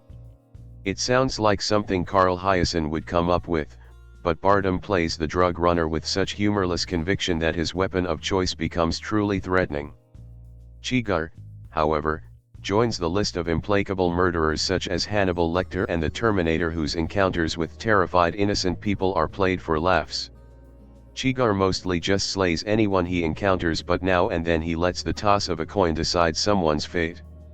Sheriff Bell is on the case, looking to prevent the madman from killing too many people, especially Moss, but instead of being the Tommy Lee who always gets his man, this officer of the law is an ineffectual old windbag. Woody Harrelson has a brief and redundant role as a mistakenly cocky bounty hunter. Brolin is terrific as the likable country boy who sees his shot at the main chance and grabs it, although midway through the film, when he has survived long enough to reach Mexico, he inexplicably doesn't stay there. His vet is tough and resourceful, though, and the film cries out for a resolution that, if not a happy one, would at least be satisfying. But McCarthy and the Coens would rather offer macho posturing about lost ideals than get down to business. Opening with little fanfare, the film begins with some sweeping landscapes narrated by a conversational southern drawl. We're soon confronted with a devastating scene of death and a drug deal gone wrong, made all the worse by the dogs that litter the space. Soon we find ourselves alongside Josh Brolin's Llewellyn Moss, who finds himself caught up in the murderous proceedings as he tries to secure the drug money he steals from the scene. The orange hue that fills the film adds to the slow-burning plot, whilst the captive bolt pistol Bardem wields adds a creepy tension to the movie. One of No Country for Old Men's star attractions is, undoubtedly, Javier Bardem's as the mysterious Anton Chigurh. First encountering him as he kills the policeman who stands in between him and freedom, we watch as he unflinchingly goes about his business as unnerved hitman. Perhaps one of the more sinister moments of the film comes from his confrontation with the petrol station clerk as he toys with fate with his life-determining coin. Tommy Lee Jones, like everything he's in, shines here, too. Having to contend with his dimwit lieutenant, his character jars with the recent technological explosion in cinema. Set in the 1970s, watching as Jones trots onto one crime scene on a horse adds almost a surreal tone to the proceedings. How are they meant to tackle Bardem's seemingly unstoppable Chigurh? Aside from that awful haircut, we dare someone to defend it, Chigurh harbors a murderous appetite here too unrivaled by any other film. Packing a great voice to boot, there's a scary precision to everything Bardem does. His unsettling medical knowledge mixed with his unnervingly perfect weapon add to his enigma. Unfazed by injury and insult, Bardem's character is timeless. In its focus on the slow-burning four-way chase, Chigurh wants his client's money, Brolin's Moss wants to escape with the cash, Jones's Bell wants to find the murderer, whilst the brilliant Woody Harrelson Carson Wells wants to stop the evil Chigurh. The film explores the burden of money and its testament to Chigurh's ruthless bloodlust that the chase continues even when the money's gone. The film broods with an ominously tense tone and makes great use of camera techniques, the binocular scene being a great example. No Country for Old Men has an almost timeless quality whilst its scripting is impressive, the quick-fire conversation between Brolin and Harrelson being great testament to this as well as their acting talent. Although much of the focus is given to the devastation left in Chigurh's wake, the whole story is a vehicle for Tommy Lee Jones's isolation, which is only amplified in his discovery that retirement is boring. Much like Bell's stories, the film has a dreamlike unreal quality to it, and then he woke up. My take on this year's Academy Awards was that it was a tough year to get it wrong. Except for a few glaring exceptions, cough atonement cough, the major categories were packed full with amazing talent. This embarrassment of riches meant no film scored a clean sweep, though the Coen brothers' masterful rumination on Time and Tide, No Country for Old Men, came close. It's an interesting film to ponder, because it seems to me that its fan club is populated with just as many people who misunderstand the film in the same way its detractors misunderstand it. I realize that interpretation of any art form is subjective, and I definitely subscribe to the theory that any explication is valid as long as it can be backed up, so I am not saying that these people are wrong. Even so, let me tell you why they are. Most complaints hinge on the now infamous climax interruptus and the following tumble-down denouements. In short, not to give too much away for the people who have been waiting to catch the flick on DVD, some viewers have been upset by what was not shown. The point in the movie that conventional wisdom and Robert McKee would likely suggest is the proper ending. In truth, if this action had been shown on screen, it would have been the only conventional element in an otherwise unconventional picture. If No Country for Old Men was the kind of western/crime picture it is regularly painted to be, I would think the dissenters were on the side of the angels. However, the contrary is true, and the movie, like the best rock and roll, is running with the devil. Adapted from the novel by Cormac McCarthy, No Country for Old Men is less a tough guy genre story and more of a lament for the same. McCarthy and the Coens have come to bury Clint Eastwood, not to praise him, much less save him. And, for the record, the absent scenes are also absent in the book. It's not about the crimes or the getaways, it's about what these events represent. As a good indicator of where some of the well-meaning attention No Country has garnered has taken a wrong turn is the overwhelming amount of ink devoted to Javier Bardem's performance as Anton Chigurh. Don't get me wrong, every ounce of praise heaped in Bardem's direction is deserved. His portrayal of the amoral Chigurh is one of the most carefully wrought and fiercely scary portrayals of a bad guy ever put on celluloid. Yet, there is a reason Bardem won for Best Supporting Actor and not as the lead. To consider Chigurh the lead is like giving the Death Star top billing in Star Wars. Chigurh is a force of the times, a catalyst for change, the unerring and unbending agent of fate who forces the hands of the men who run from him and the ones who pursue him. We've all seen that coin toss scene a million times now, and it's an important moment in the movie. Win or lose, you have to play, and if you don't know that, get out of the way, you're already done. Though No Country for Old Men is an ensemble piece, if I had to pick a lead, I'd say it's the Tommy Lee Jones character, Sheriff Bell. He's the old man that the country has abandoned. He represents past values, the guy who got things done a certain way and had certain unassailable beliefs that he never thought would be rocked. Chigurh is the powerhouse that is pounding at the sheriff's foundations, while Llewellyn Moss, Josh Brolin, is the modern man caught in between. He doesn't have the history of Bell to rely on, nor has he fully sussed out what the new system of values will be in Chigurh's future. He's running from Chigurh's deathly vengeance while Bell is trying to embrace him, to keep him safe. Neither position is Moss' place, and thus he must keep moving. The alternative is stagnation and death.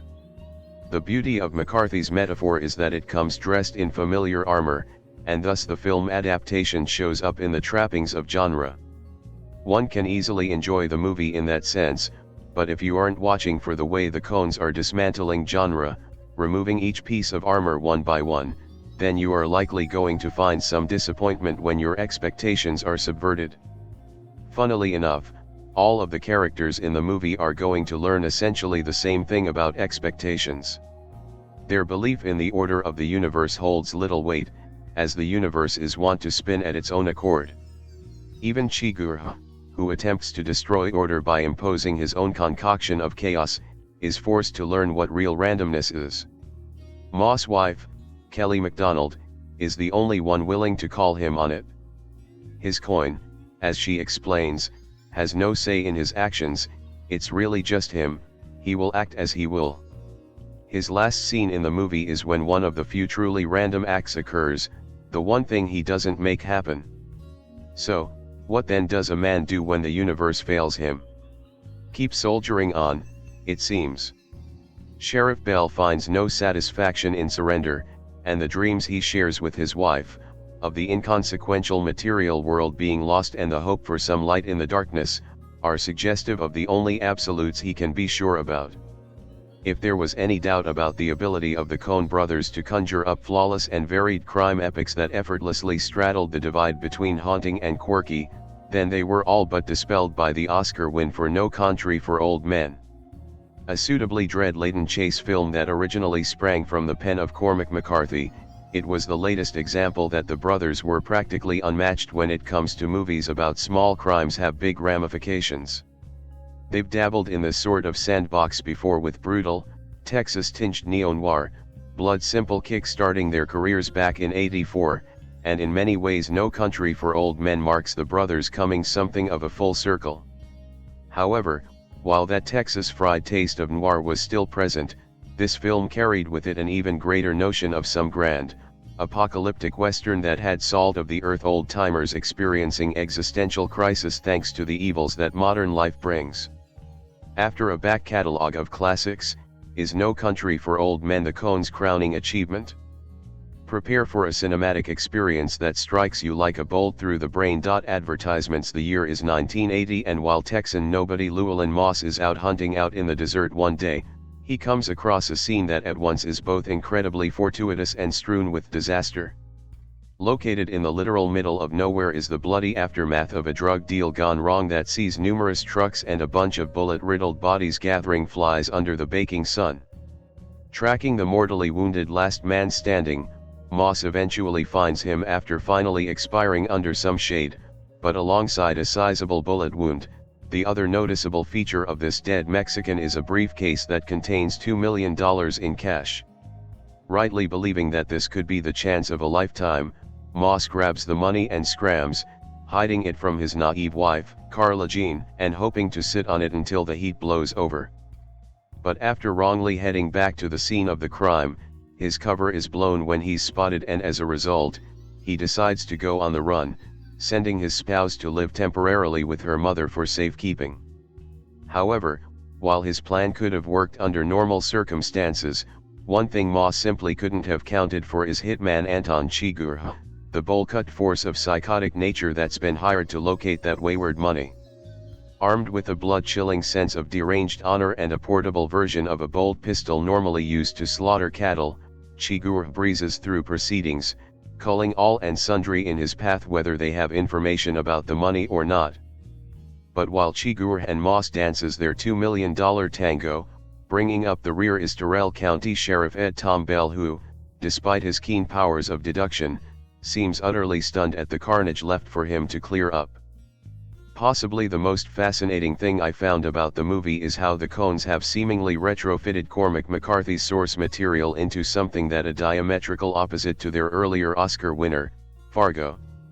Where one is set in the stinging cold and contains a garrulous cast, the other is located in the burning heat and loaded with monosyllabic souls.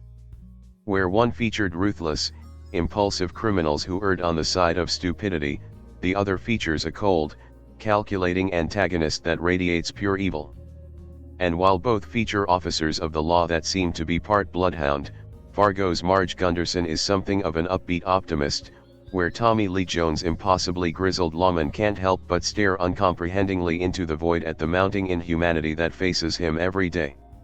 In many ways, the downbeat nature of McCarthy's works seem perfect fodder for the Coens, who have often delighted while toying with dialogue and tinkering with such weighty genres as the Western, and the brothers have got a typically accomplished cast to deliver such typically eloquent, yet understated lines as "age will flatten a man."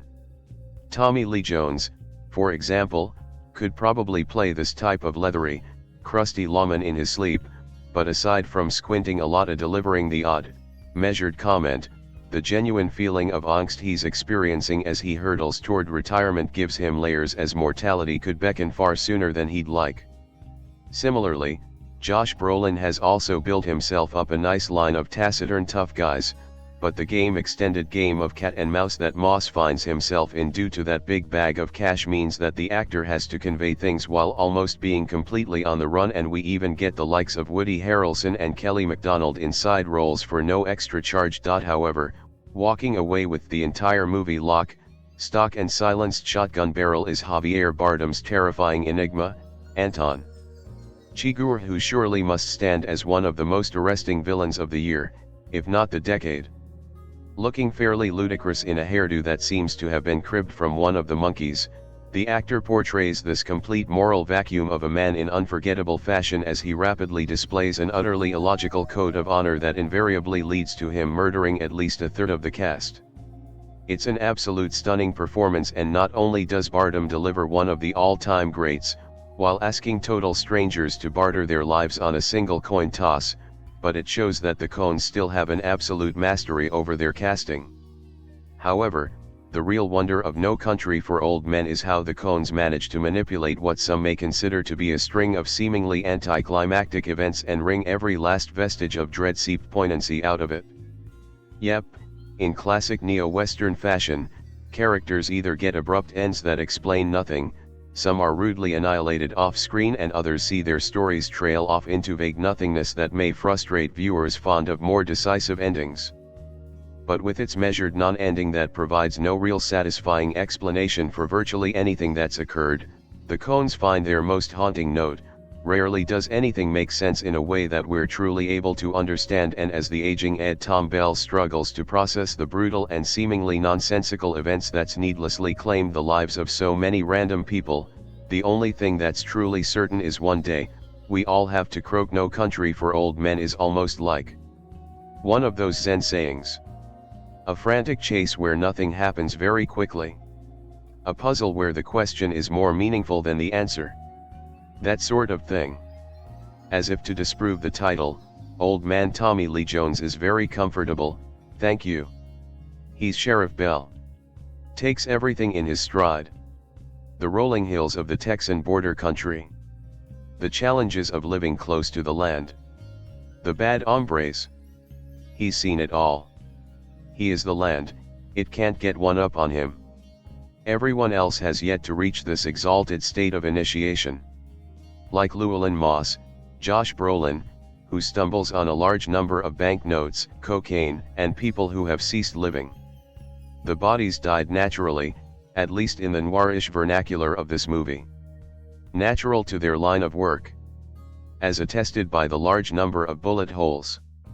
Or Anton Chigurh, the most philosophical of our characters. He hunts down prey with less room for mistakes than the Terminator. He is completely at peace with what he does. And human too, sometimes he will give a victim a chance to live based on the flip of a coin. Now Carson Wells is above all this. He wears a nice suit and talks like a senator when he goes about his cleanup business. Messy details like Anton being his business. Carla, Kelly MacDonald, thankfully, is quite human. And quite worried, if not a little excited, when husband Llewellyn suggests they will be better off, with the $2 million he happened to find when out hunting. But who is better at keeping promises, loving hubby or homicidal Anton? No Country for Old Men is the Coen brothers at the height of their filmmaking powers. Although the story is superb, we are held in suspense for the end of each double entendre. Was it a true story? At one point the sheriff, to inspire Carla to help him, tells her an unlikely but rousing tale about some neighbors. Later on, though, she begins to doubt and asks him if it was a true story. I couldn't swear to every detail, he tells her kindly. Then, with a bit more of a glint in his eye, but it's certainly true that it is a story. If the story and dialogue are arresting, the photography is even more so. We watch with fascination as Anton calmly and methodically does something with balls of cotton. What is he up to? The camera works in loving detail, framing each action in close-up. The result will probably be hilarious or horrific. We are dying to know which, but we have to wait for the camera to tell us in its own good time. Llewellyn is just as mysterious when hunting down some tent poles. The hardware store kindly offers to order the correct ones for his tent, but we know he wants them now. Desperately. Realizing he's not going to get any, he asks for a tent instead. What sort of tent? The one with the most tent poles, of course. This Coen-esque humor continues unabated throughout. It is supported by characterization and acting that is little short of awesome. Javier Bardem, Anton, is the year's best psychopath. Woody Harrelson, Carson, always brightens up a movie by the sheer force of his personality. But if there is a flaw, it is maybe a lack of emotional substance. One comes out of the film dazzled by its technical perfection, trying to remember the jokes, recalling favorite scenes and the way everything was framed as if in a master class. But it could have benefited, I felt, from more warmth. The glow that Frances McDormand brought to Fargo. Or the lip-syncing of George Clooney in Oh Brother, Where Art Thou? That made you want to jump out of your seat and join in. Non-cinephiles may feel it is a bit too self-consciously artistic for a crime story. Why can't they just tell the tale instead of breaking their backs to be witty?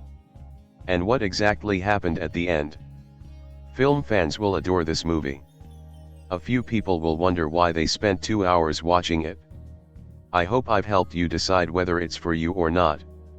I went into No Country for Old Men only knowing that everyone has been talking about how excellent it is, but not really knowing too much about the plot. As it turns out, it was different from even what little I thought I knew about it. Going into a film by the Coen brothers, you always know that you're going to get some interesting characters and an unconventional story, and it's no different here. No Country for Old Men is all about the characters, and as far as story goes, it's one of those films that you really can't predict what's going to happen next. Tommy Lee Jones plays Ed Tom Bell, a sheriff in a small Texas town who is the third generation in his family to hold that position. He's been a sheriff for a very long time, and you can tell that his laid-back style, and that of prior-era sheriffs, no longer fits with what's going on in the world of crime today. Along with a younger deputy, he comes across a scattered crime scene that is what remains of a major drug/money exchange gone terribly bad. Prior to the sheriff's involvement, Llewellyn Moss, played by Josh Brolin, has come across the scene the day before and ends up walking away with $2 million in cash. Of course we realize that someone will come looking for this money, but we are unprepared for the calm, cold Anton Chigurh, played with an eerie quiet by Javier Bardem. This character is no doubt destined for movie infamy, and almost seems like he was lifted from a Quentin Tarantino film. Moss, however, is no pushover. Our introduction to him shows him to be a cool and methodical character himself. He is a Vietnam vet, and despite the danger he is determined that he and his wife end up with the money. Basically the movie is the intertwining of three stories: Moss, Sheriff Bell, and Anton. It's less about Moss getting away with the money or Anton finding it than it is about getting to really know these characters. Really, that's the highlight of film, and the story, much like Defenders of ABC's TV series Lost, is simply there to support the characters and not the other way around. However, it works much better here than it does on that show. Right from the start I appreciated the skill of the Coen brothers, with the film having one of the slowest moving openings that I can recall ever seeing, while simultaneously not being the least bit boring. Neat trick, that. The movie is quite violent, sometimes in surprising ways, with Anton dispatching at least one victim in a way worthy of James Bond flick IMHO. If there was anything I didn't like, it was the basically defeatist attitude the film took towards drug-related crime. Perhaps it was just realistic, the way it seemed to become very disjointed at the very end, and the fact that it just stops abruptly without what you would conventionally call an ending. When the credits suddenly appeared, an audible groan actually arose from the audience. On the other hand, while I didn't find the destination satisfying, the trip itself was well worth it. The traditional Coen humor was sprinkled here and there, and acting was all around fantastic. Tommy Lee Jones let out his inner cowboy even more than usual, and Josh Brolin was great, straddling the line between an ordinary guy and a vet calling up his experience in battle. Javier Bardem was creepy and very low-key insane. However, the insertion of Woody Harrelson into the movie almost took me out of it. He's not in it long, and it almost seems like he's just in the movie because he's friends with the Coen brothers and they decided to write a small part for him. No Country for Old Men is also great for post-viewing conversation. Several story points are left less than completely answered, and you can debate with your friends what really ended up happening with certain aspects of the film. If you're a fan of Coen brothers' past efforts like Fargo and Blood Simple, you're really going to enjoy this. And if you're not familiar with those, it's well worth checking out as an introduction to their style of filmmaking. No Country for Old Men is a 2007 cat and mouse thriller written and directed by Joel and Ethan Coen. The film revisits themes of fate, conscience, and circumstance which the Coen brothers had previously explored in their 1996 film, Fargo.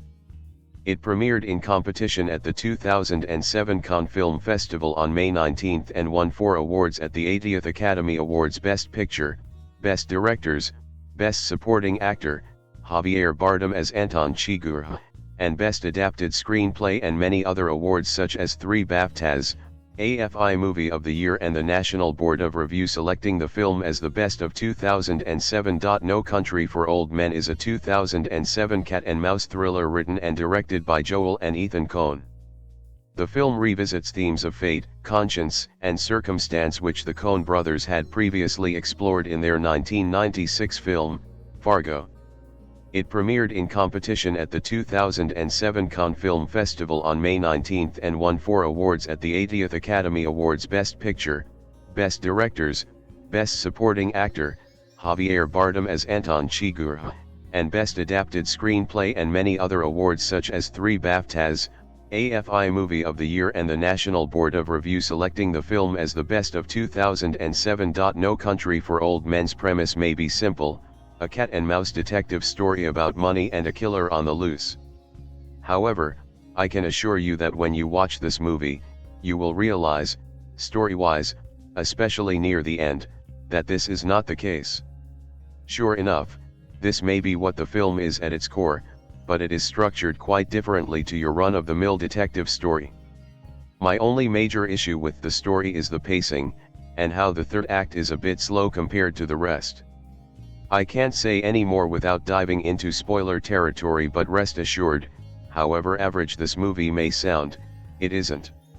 More on why in the production section. The main characters in the film are Llewellyn Moss, Anton Chigurh, pronounced Sugar, and Sheriff Bell. There isn't much to say on most of the characters, even the main ones. Apart from Chigurh, Anton Chigurh stands out as one of my favorite movie villains of all time. His presence is so powerful. He fills the room in every scene he is in. Whenever he is there, you hold your breath. You listen to every word he says intently. Chigurh is not just a badass, he is scary. He is threatening. He is ruthless. When you think he is capable of no more violence, no more chilling dialogue, no more opening doors with an oxygen tank, there he goes again. Any scene with him is extremely tense. A huge standout point was the coin flip scene in the truck stop. For someone like Chigurh, where killing is such a regular act for him, it becomes meaningless. So why not leave it up to chance? Much more interesting for him. You can watch the clip here. The production is where No Country for Old Men really shines. The acting, especially Javier Bardem as Chigurh, as I mentioned above, is captivating and intense. The most effective technique used in the acting overall is that the dialogue is very quiet. This builds tension and suspense, engrossing you in the dialogue more. However, the most unique part of the film, along with its different structure, is the use of sound. There is no score. No music whatsoever. This is again, amazing for building tension. The background is completely stripped away so that you can focus even more on the foreground of the movie. The silence of the film, completely devoid of music, contrasts with the explosions and gunshots scattered throughout, making those moments really hit even harder. Rather than in other films where there was already a lot of noise to begin with, it doesn't have as much of an effect on the viewer. In conclusion, No Country for Old Men is chilling, suspenseful, and however intense and violent it can be, very enjoyable. The story structure is extremely different, bringing something new to the table. The acting and sound design is completely flawless in my opinion. Llewellyn and the sheriff may be slightly forgettable, but I don't blame the actors, I blame their characters in general. However slow it may be at points, it's well worth it and you will hopefully not be disappointed. No Country for Old Men, based on Cormac McCarthy's novel and directed by Joel and Ethan Coen, is a nerve-wracking thriller that explores themes of fate, violence, and the true evil of man. This Western film is not a typical wild cowboy story, it leaves the viewer with a sense of dread long after the closing scene. The Coen's master techniques in building tension and pacing, and the actors' display chilling performances will be well remembered. The story begins with Llewellyn Moss, a welder and Vietnam War veteran, stumbling upon a failed drug deal in the desert. He takes a briefcase full of money, setting aflame the deadly game to come between him and the ruthless hitman Anton Chigurh. Local Sheriff Ed Tom Bell attempts to unravel the random violence sweeping the land, but even an officer is at risk in this unjust match. As Moss tries to stay one step ahead of Chigurh, the film ventures into the psychological cycle of living in between morality and evil. Unlike many contemporary thrillers, No Country for Old Men carefully unfolds its plot and setting, and it avoids rushing into the climax. Through the silence, the viewer remains exceptionally uncomfortable but eager, almost as if they are actually in the setting of the movie itself. Cinematographer Roger Deakins meticulously captures the dry and empty, sun-scorched Texas landscape. Deakins includes wide-angle shots as reminders of the isolation and harshness that defines this violent Western world. This feeling may be reflected in the emotional emptiness of the characters as well. Anton Chigurh is a terrifying, yet iconic, character in cinema. His dispassionate demeanor and cold, calculated violence make him one of the most memorable antagonists in storytelling. The silence he brings to the screen may just be the most horrifying part of his performance. Llewellyn Moss, though not as deranged as Chigurh, is nonetheless a compelling figure. He's a man driven by survival instincts and an increasing passion for a goal as the film progresses. Sheriff Ed Tom Bell provides the moral heart of the film. Bell is a traditional man who only wishes to bring justice to the maddened Western world he lives in. He struggles to grasp the intensity of the crimes he is witnessing and questions whether he is even equipped to handle such a situation. One interesting choice I found in No Country for Old Men is that Chigurh, who is often seen as an agent of fate, oddly gives victims a chance at life by flipping a coin, just one of the many random and intriguing images of the film. The screenplay even completes without any true resolution. Some viewers may find this frustrating and confusing, but I appreciate the open ending, urging the viewer to think deeper about what they just watched. Another striking feature of No Country for Old Men is its absence of music. The Coens choose to allow the sound design and silence to contribute to the amplification of tension. The lack of a score in key scenes intensifies the horror, making the violence feel more real and unpredictable. When music does appear, it's often subtle, further reinforcing the desolate atmosphere of the film. I would highly recommend No Country for Old Men to any Western or thriller fanatic. It is a movie of suspense, anticipation, and fear. Till the closing scene, I sat on the edge of my seat with eyes wide open and my forehead sweating with anxiety. There is a dread that lingers long after No Country for Old Men has gone through its closing credits. Long after Tommy Lee Jones speaks his final lines, long after you've realized that this movie is not about what you thought it was, but about something else entirely. That dread is what another character, the El Paso sheriff that shares a meal and some wisdom with Jones, calls the tide. It's not one thing that changes the world for the bad, he says, but the whole tide of things that will overwhelm you. No Country for Old Men is adapted from the 2005 novel by Cormac McCarthy.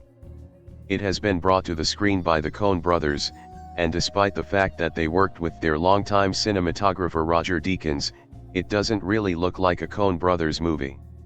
It doesn't feel like one either, it doesn't move like one. In fact, had you played me this movie cold and told me nothing about who was involved, I wouldn't have guessed in a million years. I'm a big fan, too. I even like The Lady Killers, which most people rip on pretty freely. It's been 3 years since that movie was released, and No Country for Old Men suggests that the famous filmmaking duo thought long and hard about how they would return to the Cineplex after that failure. For two guys whose early reputation grew fat on stylistic innovation, this quiet reinvention of what they are about is no less than astounding. Gone are the visual tricks and the hyperactive cameras, and in their place is something mannered, complex, and foreboding. The plot of No Country for Old Men revolves around a satchel of money. While out in the Texas desert hunting, straight-laced welder Llewellyn Moss, Josh Brolin, happens upon the remnants of a drug deal gone bad.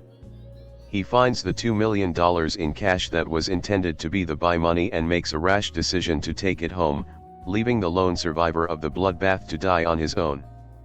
Feeling guilty, he returns to the scene in the middle of the night, only to be spotted by bad guys who want their money back. Barely escaping alive, Llewellyn sends his wife, Kelly MacDonald, off to her mother's and goes on the run. Too bad for him, his pursuer is a one-stop death machine. Anton Chigurh, played with a seething menace by Javier Bardem, started his killing spree before he even got to the mess in the desert, so Llewellyn is just going to be another notch in his belt. The simple act of filling up his stolen car with gas is like an existential exercise in flexing his muscles. There is nothing Anton does that won't end in someone bleeding out on the floor. Add to the mix Tommy Lee Jones as the local sheriff and you have the three main ingredients in this Tex-Mex recipe. Though no one would blame you for thinking Jones is once again playing the same role he's been playing for the last 10 years, it's been a long time since he's been this good. His take on Sheriff Bell could have been just another run-through of the actor's good-humored cynicism and corn-fed homilies, but Jones rightly sensed that he was the true emotional center of No Country for Old Men, the spiritual avatar of its deeper themes. As a result, he sheds the skin of easy comfort that he's worn through most of his recent films and lets his soul back out. Just as the Coen brothers appear to be blazing new trails for themselves, dropping their old tricks for serious storytelling, so Jones seems to have wearied of his homespun image and has decided to put that weariness on film. Essentially, No Country for Old Men is a four-pronged chase picture. Bardem is on the trail of Brolin, the money men and dealers team up to chase them both, and Jones is chasing all three. When they do catch up with one another at different times in the picture, the results are unexpected and harrowing. Yet, each twist of the plot strides in on a very comfortable gait. The Coens don't rush it when it doesn't need to be rushed, and they never inject a scene with an inflated sense of peril. There is time enough to get where they are all going. Or so it would seem. The ironic thing about the pacing of No Country for Old Men is that ultimately, despite the lack of panic, time is running out. It's a eulogy for a particular way of life, a lament for dying values. Anton Chigurh, with a name that sounds like the sweetest confection, is a force of nature that has come seemingly out of nowhere, and he represents the future less than he represents the divide. He twice lets his victims gamble on their life, the call of a flipped coin determining if they win or die.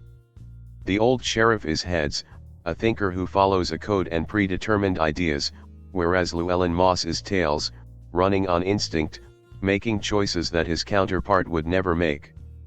Even with all the dead bodies that litter the road these men travel, the most devastating part of No Country for Old Men has nothing to do with blood, guns, or any of that stuff. Those are not the things that linger. Hell, most of the more surprising bends in that road, and there are several near the end, eschew those elements altogether. The true brutality is the passage of time, in our awareness of it, and in the inevitability of the countdown. Like Chigurh, it can't be stopped.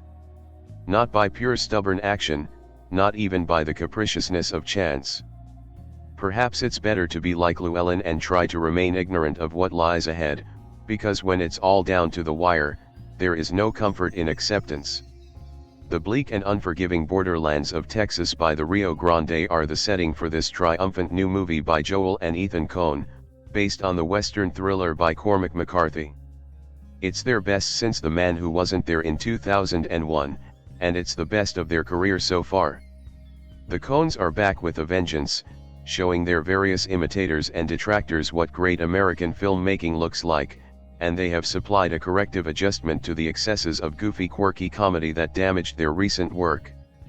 The result is a dark, violent, and deeply disquieting drama, leavened with brilliant noirish wisecracks, and boasting 3 leading male performances with all the spectacular virility of Texan steers. And all of it hard and sharp as a diamond. The setting is 1980, though the period is not signaled with any of the traditional giveaways. Tommy Lee Jones plays Sheriff Ed Tom Bell, an intelligent and sympathetic lawman, from a proud family of lawmen, who is, however, preparing to quit, having become disenchanted by society's inability to contain the criminal's evolutionary leap to a new level of ruthlessness. The twang and roll of Jones's voice is controlled with a musician's flair, and the craggy folds of his hangdog face are a Texan landscape in themselves.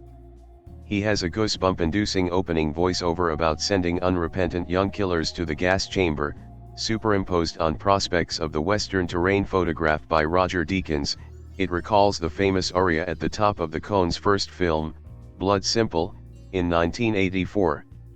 Sheriff Ed Tom is nonetheless a welcome voice of sanity and humor in a world of evil. When he stumbles across a ring of decaying corpses and shot-up trucks and SUVs in the remote desert, the grisly remains of a drug deal gone sour, his callow young deputy remarks, plaintively, "It's a mess, ain't it, Sheriff?" And Ed Tom replies, tersely, "If it ain't, it'll do until the mess gets here."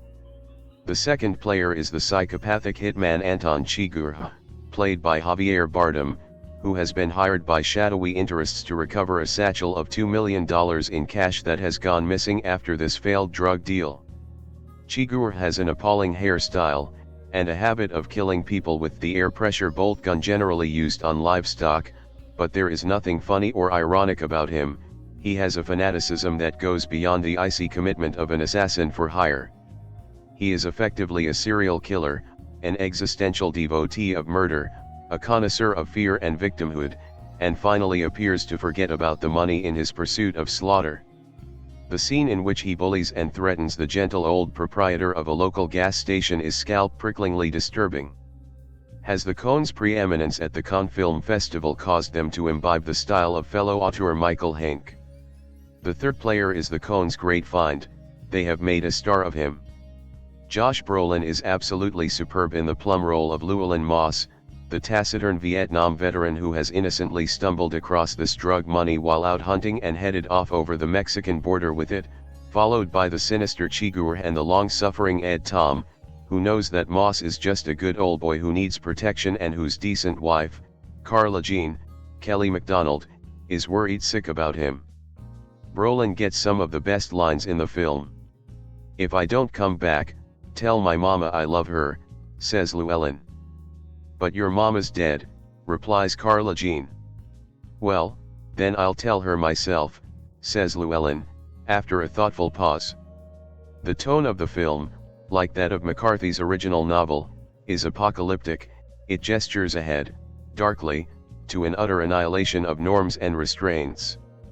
The Coens' adaptation in fact omits the details of Ed Tom's experiences in Second World War and with it some of the sheriff's internal life and his need for redemption, but this omission has the effect of intensifying the motiveless, ahistorical quality of the action, the sense that the contest between the good guys and the bad guys under the Texan sun has become even more eternally brutal.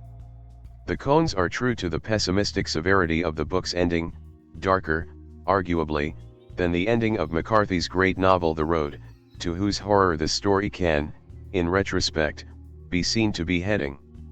The savory, serio-comic tang of the Coens' filmmaking style is recognizably present, as is their predilection for the weirdness of hotels and motels.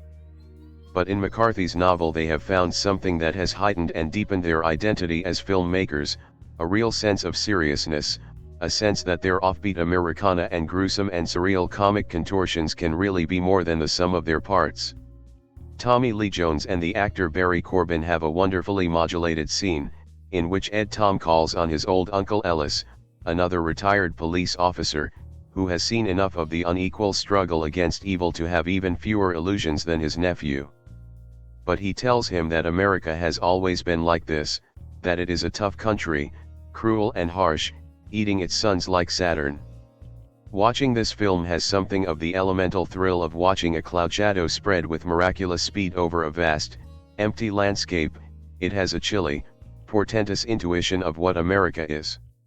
This film, directed by Joel Coen, screenplay by Joel Coen, based on No Country for Old Men 2005, produced by Scott Rudin, starring Tommy Lee Jones, cinematography Roger Deakins, edited by Roderick Janes, music by Carter Burwell, production companies Paramount Vantage, distributed by Miramax Films, release dates May 19, 2007, running time 122 minutes, country United States, languages English, budget $25 million, box office $171.6 million.